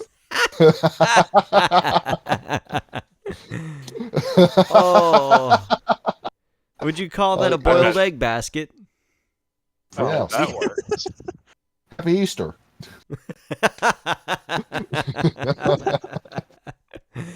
Oh. All right. Okay. So Um, let us now wrap up the episode by talking about the already established characters that are Yes. not the villains. Kyle has picked his 5 favorites, and he picked ones that are more than likely to appear in our Ridge Cross Appalachia game in the Appalachia video. Here I told him, pick the 5 you want me to put in my Russia game, because I'll be running Russia in the future. yeah, I mean, there are a lot of really good ones, but there were a lot of ones that sort of crossed over each other in form, but not necessarily function. And I'll glance over them Exactly. briefly, but to start us off on our list, the first one I want to talk about is Mother's Pride from the Black Furies. She is a lupus Arun. She, her nature is the alpha, yet she acts more a caregiver. She's a rank 5, and currently right now she is the, I think she's the leader of her cairn, which, let me check. Yeah, the leader of the Blood of the Sea sept is where she currently resides right now. She takes the form of a middle-aged wolf. She has streaks of gray all throughout her fur. She's an average-looking woman of average build, but has a lot of age in her eyes and hair. The book doesn't really go into a whole lot of detail on her, but she has had, years of hardship and lost dreams and dead friends, she is a worn-out leader. Despite all of this, she's a very wise and disciplined leader in the field of battle. She's very protective of her young, and she's fought a very long and a hard campaign against the worm. As the book says, Gaia hurts, and she can do so little. Beneath her despair lies the heart of a warrior waiting to be unleashed. She is at the end of her rope. She's over the hill. She is exhausted, but she fights on because she believes there is hope. She is the world of darkness summed up in a nutshell. Despite everything, she persists. She's been the leader of the Blood Sea Sept for a long time. She's been through a lot. She's fought many battles, done many great things, but her age is very much catching up with her. But there are still so many battles to fight, and she worries that the day will come where she may not be able to rise to the challenge. If everyone else in her cairn didn't need her as much as they did, she would likely step down and become a warder, but she just can't. She's a very, very sympathetic veteran of a character, and that's what I really like about her. She wants so badly to live in peace with her cairn and still uphold her responsibilities, but how drastic the situation is in Russia just forbids her from being able to retire and relax and take a rest for once. And she's very sympathetic. That's why I really like her.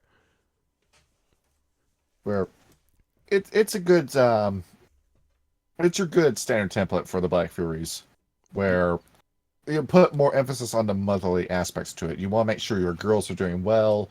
You want to make sure they're going to be fine when you're gone, and you also want your own independence. So you can do a lot with this character. It's a good template where you can just go wherever you want with it. Yeah, like I looked over. I don't think we don't have a picture for her though. We sadly do not. I looked at Tatiana, but she was basically a stereotypical Black Fury, and Athena was quite literally just Elmira. Moving on from what's up? If you want to know what Athena acts like, just watch our live play. Yes. I didn't. There were some interesting bone gnawers, but no one particularly stuck out to me. Petrov Koldar did, and I kind of really liked him. But I found there. I don't expect you to put this guy in the game, but I can't help it. I feel bad for him. He's one of the very few Fianna in Russia. There are not a lot of Fianna in this region. But the one I had to talk about, just because I feel bad for him, is Screams of Nightmares. You have his Krynos picture there in the book. He is a Metis Philodox. He is a caregiver, but forced to the life of a lone wolf. His Metis disfigurement is blackened eyes. He loses 2 perception die when looking at something in twilight or darkness, but gains 1 in intimidation. He's a middle-aged man with, reddish-brown hair, but the irises of his eyes are dark black. And in wolf form, he is huge and blood red with black streaks across his shoulders. He is incredibly intimidating. His stare unnerves people. But underneath that veneer of just nightmarish power, he just really wants to be friends with people, but he doesn't want to scare them away. So he just kind of hides around in the darkness, hoping that nobody sees him. He's lonely. He writes poetry to women he likes, but he's too shy to confront them. He was born, hilariously enough, to a Fianna and a Silent Strider, much like Tyler himself. The Strider was slain, and he was raised by his mother, who was a Fianna gypsy, a Whispering Rover. He has made a name for himself, but is considered a Ronin by most of the Russian tribes. I just want to be his friend now. I feel so bad for him. I just want to be his friend. He's got the Kaneki Ken eyes from I think that's his name, from Tokyo Ghoul. I think so. The black where his eyes are white with the red irises. Yes. I can't help it. I want to give him a hug. He needs a hug. Well, it's his own fault for choosing to live in Russia. Why'd you come out here? I don't know, but like that shouldn't forbid him from having friends. Like, yeah, his You he could have looks picked any intimidating. place, but you chose the worst place on earth. Look, the Vienna are no strangers to hardship. We've been over this. Just go to America already. It's over there. Just go. Yes. Get out of this place. Moving on from that, in the Get a Fenris, Anton Nordenskjöld was kind of cool, but he sort of repeats the same like tired veteran trope that that Mother's Pride does, but not quite And there's as well.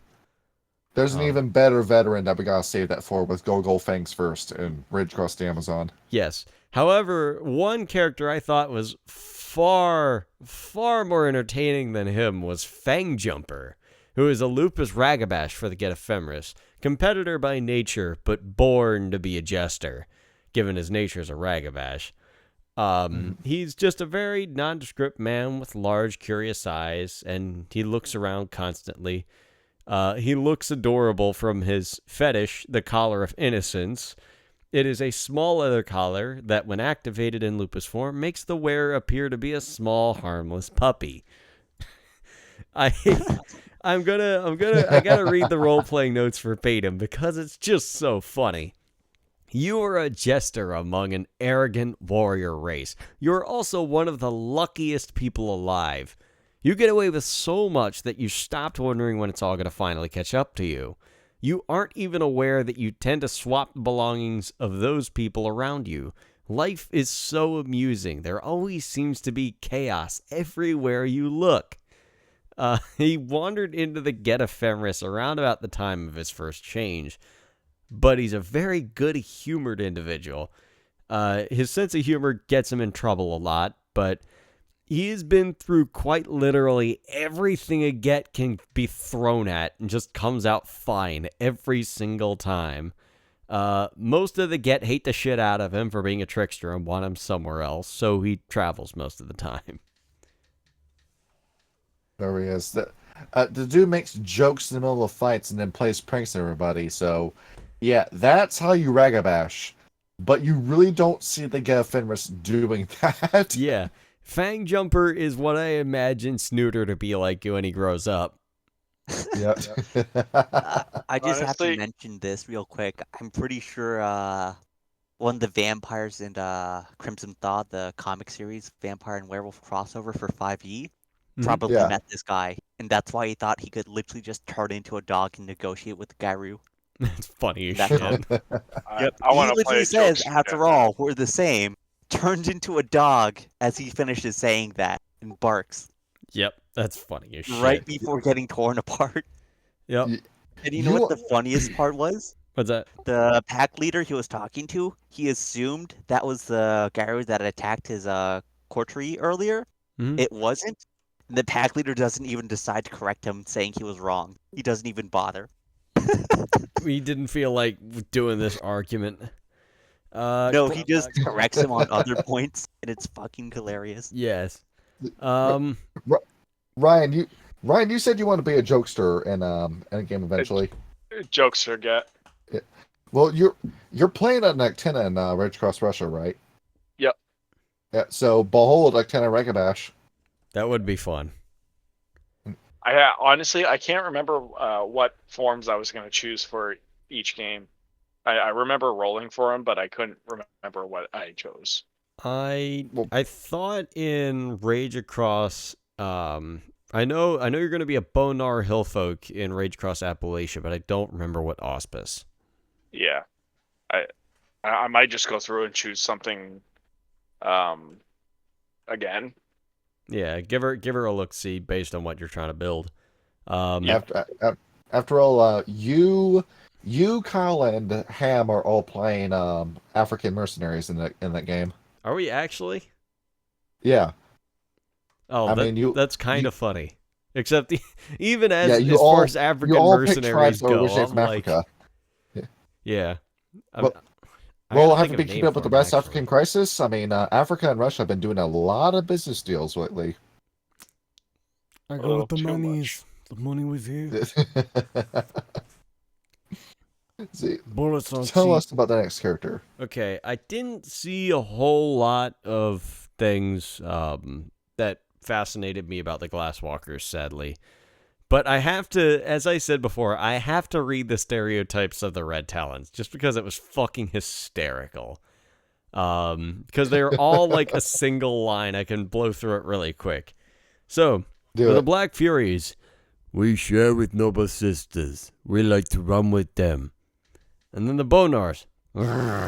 Eat their fault worm come to motherland. Children of Gaia. They fail. They die. That's all we say.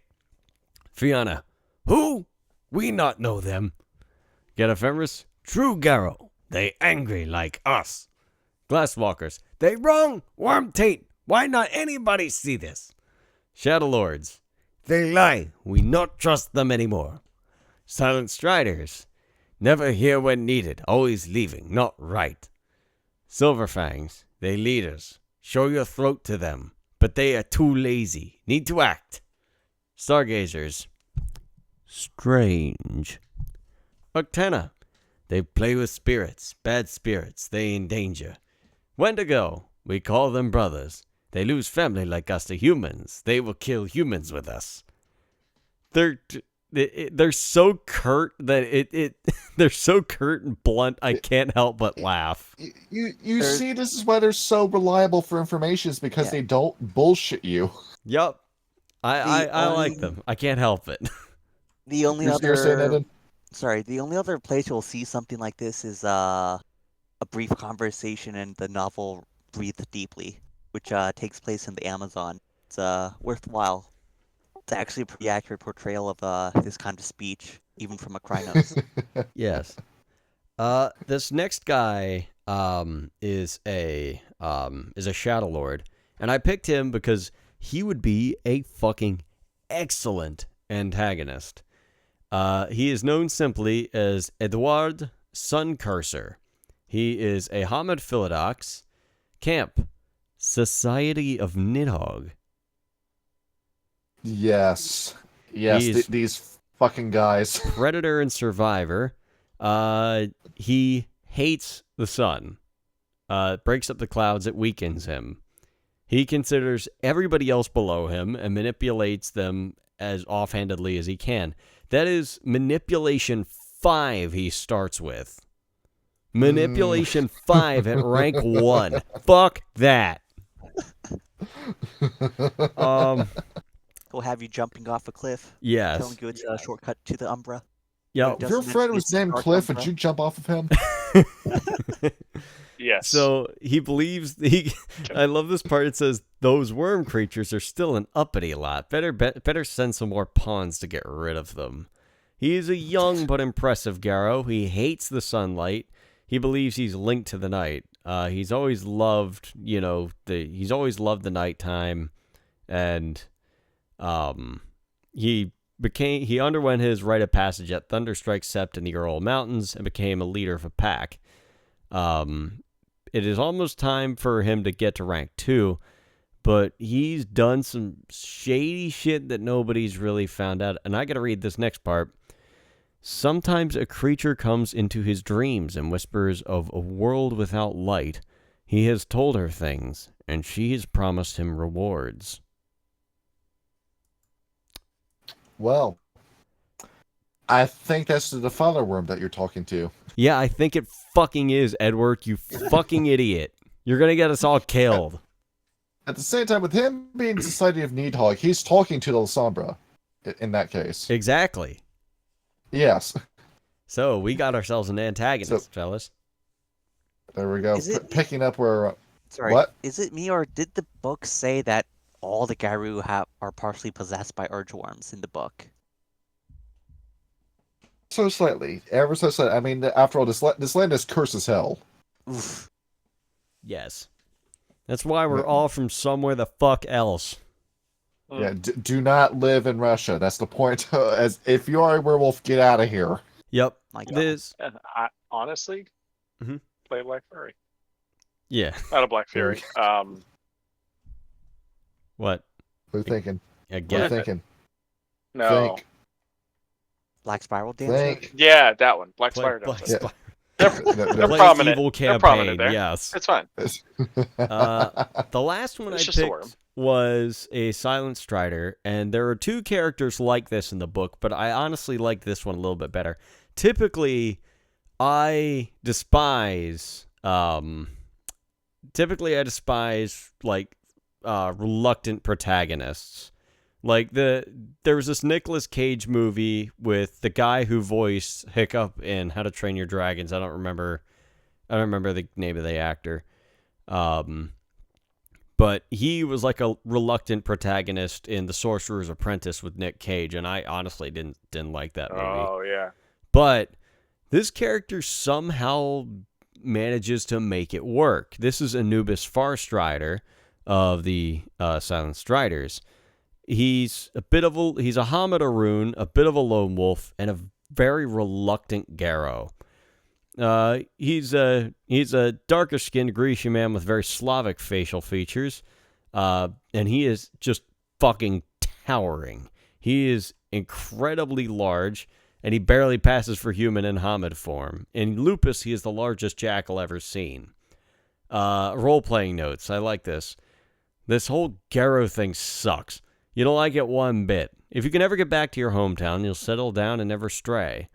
And he had like a fairly decent life at home. His mom and dad were devoted and understanding, but then he was kidnapped and taken to some random-ass Polish border town. He chained into a giant fucking monster. He always smells, and he can't eat vegetables, which might not be so bad. And he's absolutely massive. He can't go home anymore. And when he was crossing the border, something came out and attacked and killed everybody he was with. He got taken by another sept, but now he can't stay anywhere for too long. And, may as well take something with him at the time. He picked Anubis because he liked reading about it in the library. He doesn't want to be a Garo. He just wants to return to his normal life. The Garo of Russia know him, and some even like him. But, the Silent Strider tendency to not stay in one place has cost him a few friends. This last bit is the important part. Unknown to him, an agent of Baba Yaga's army in the night is watching him and reporting his movements. He's not ready to strike yet. He might still learn something that could be used.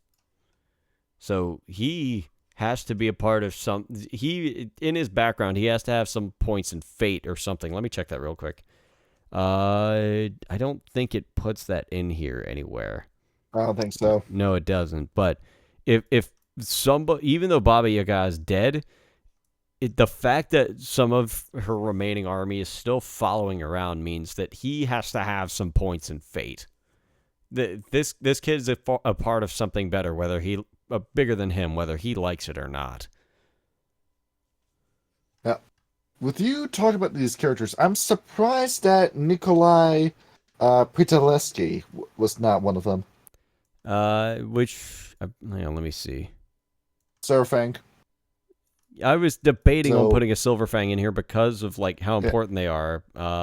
It's that dude in particular has become so obsessed with Silverfang supremacy in Russia that he's done what everyone else has done: take gifts from the worm in order to establish Silverfang presence again.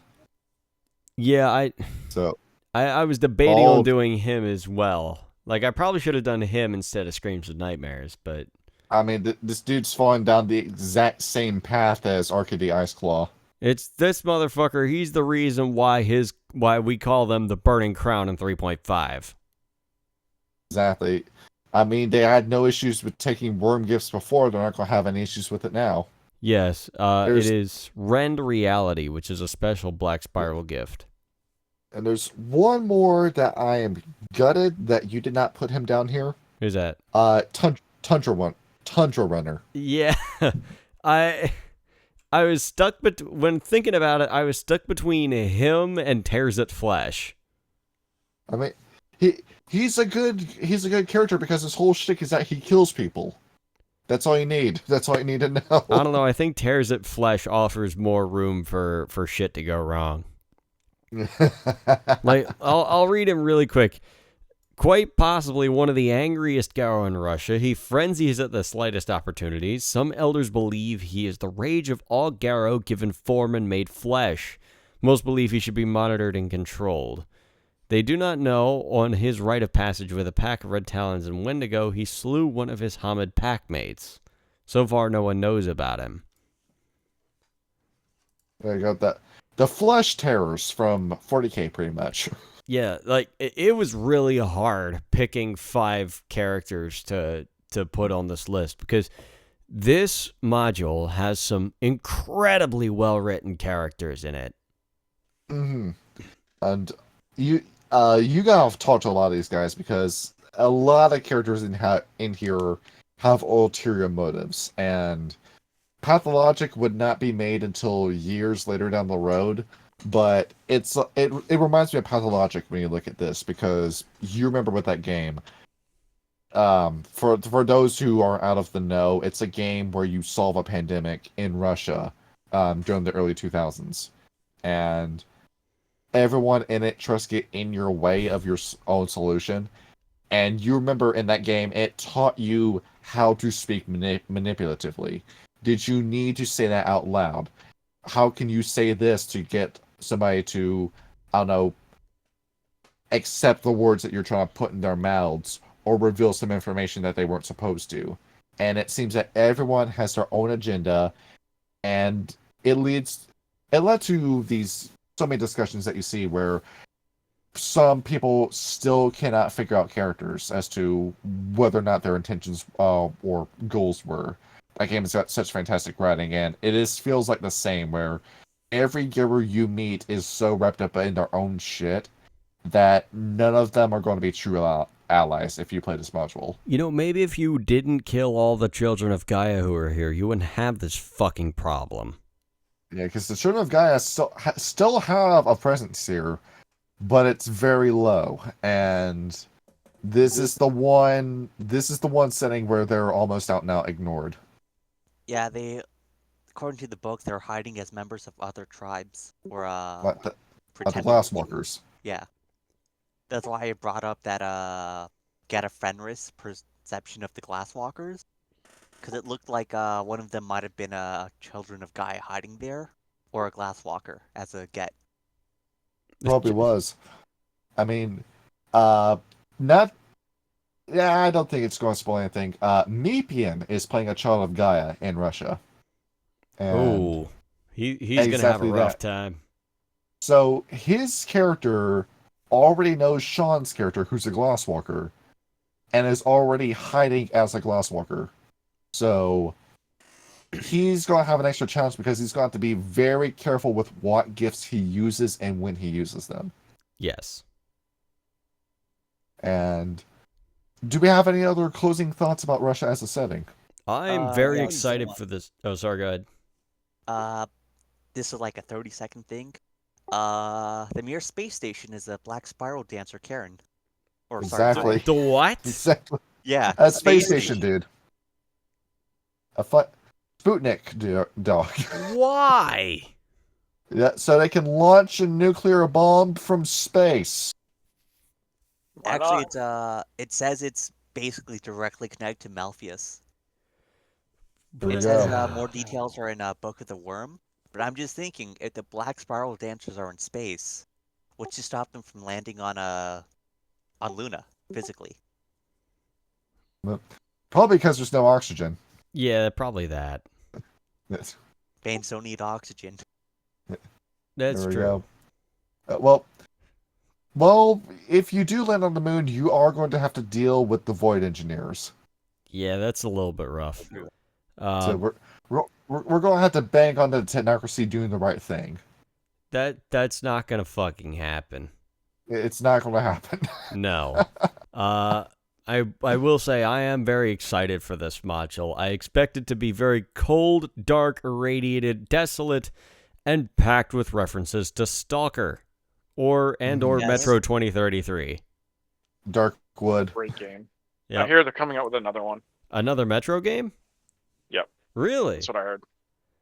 I still gotta Yeah, like they- sit down and give all the games an earnest playthrough because I have 2033 Last Light and Exodus.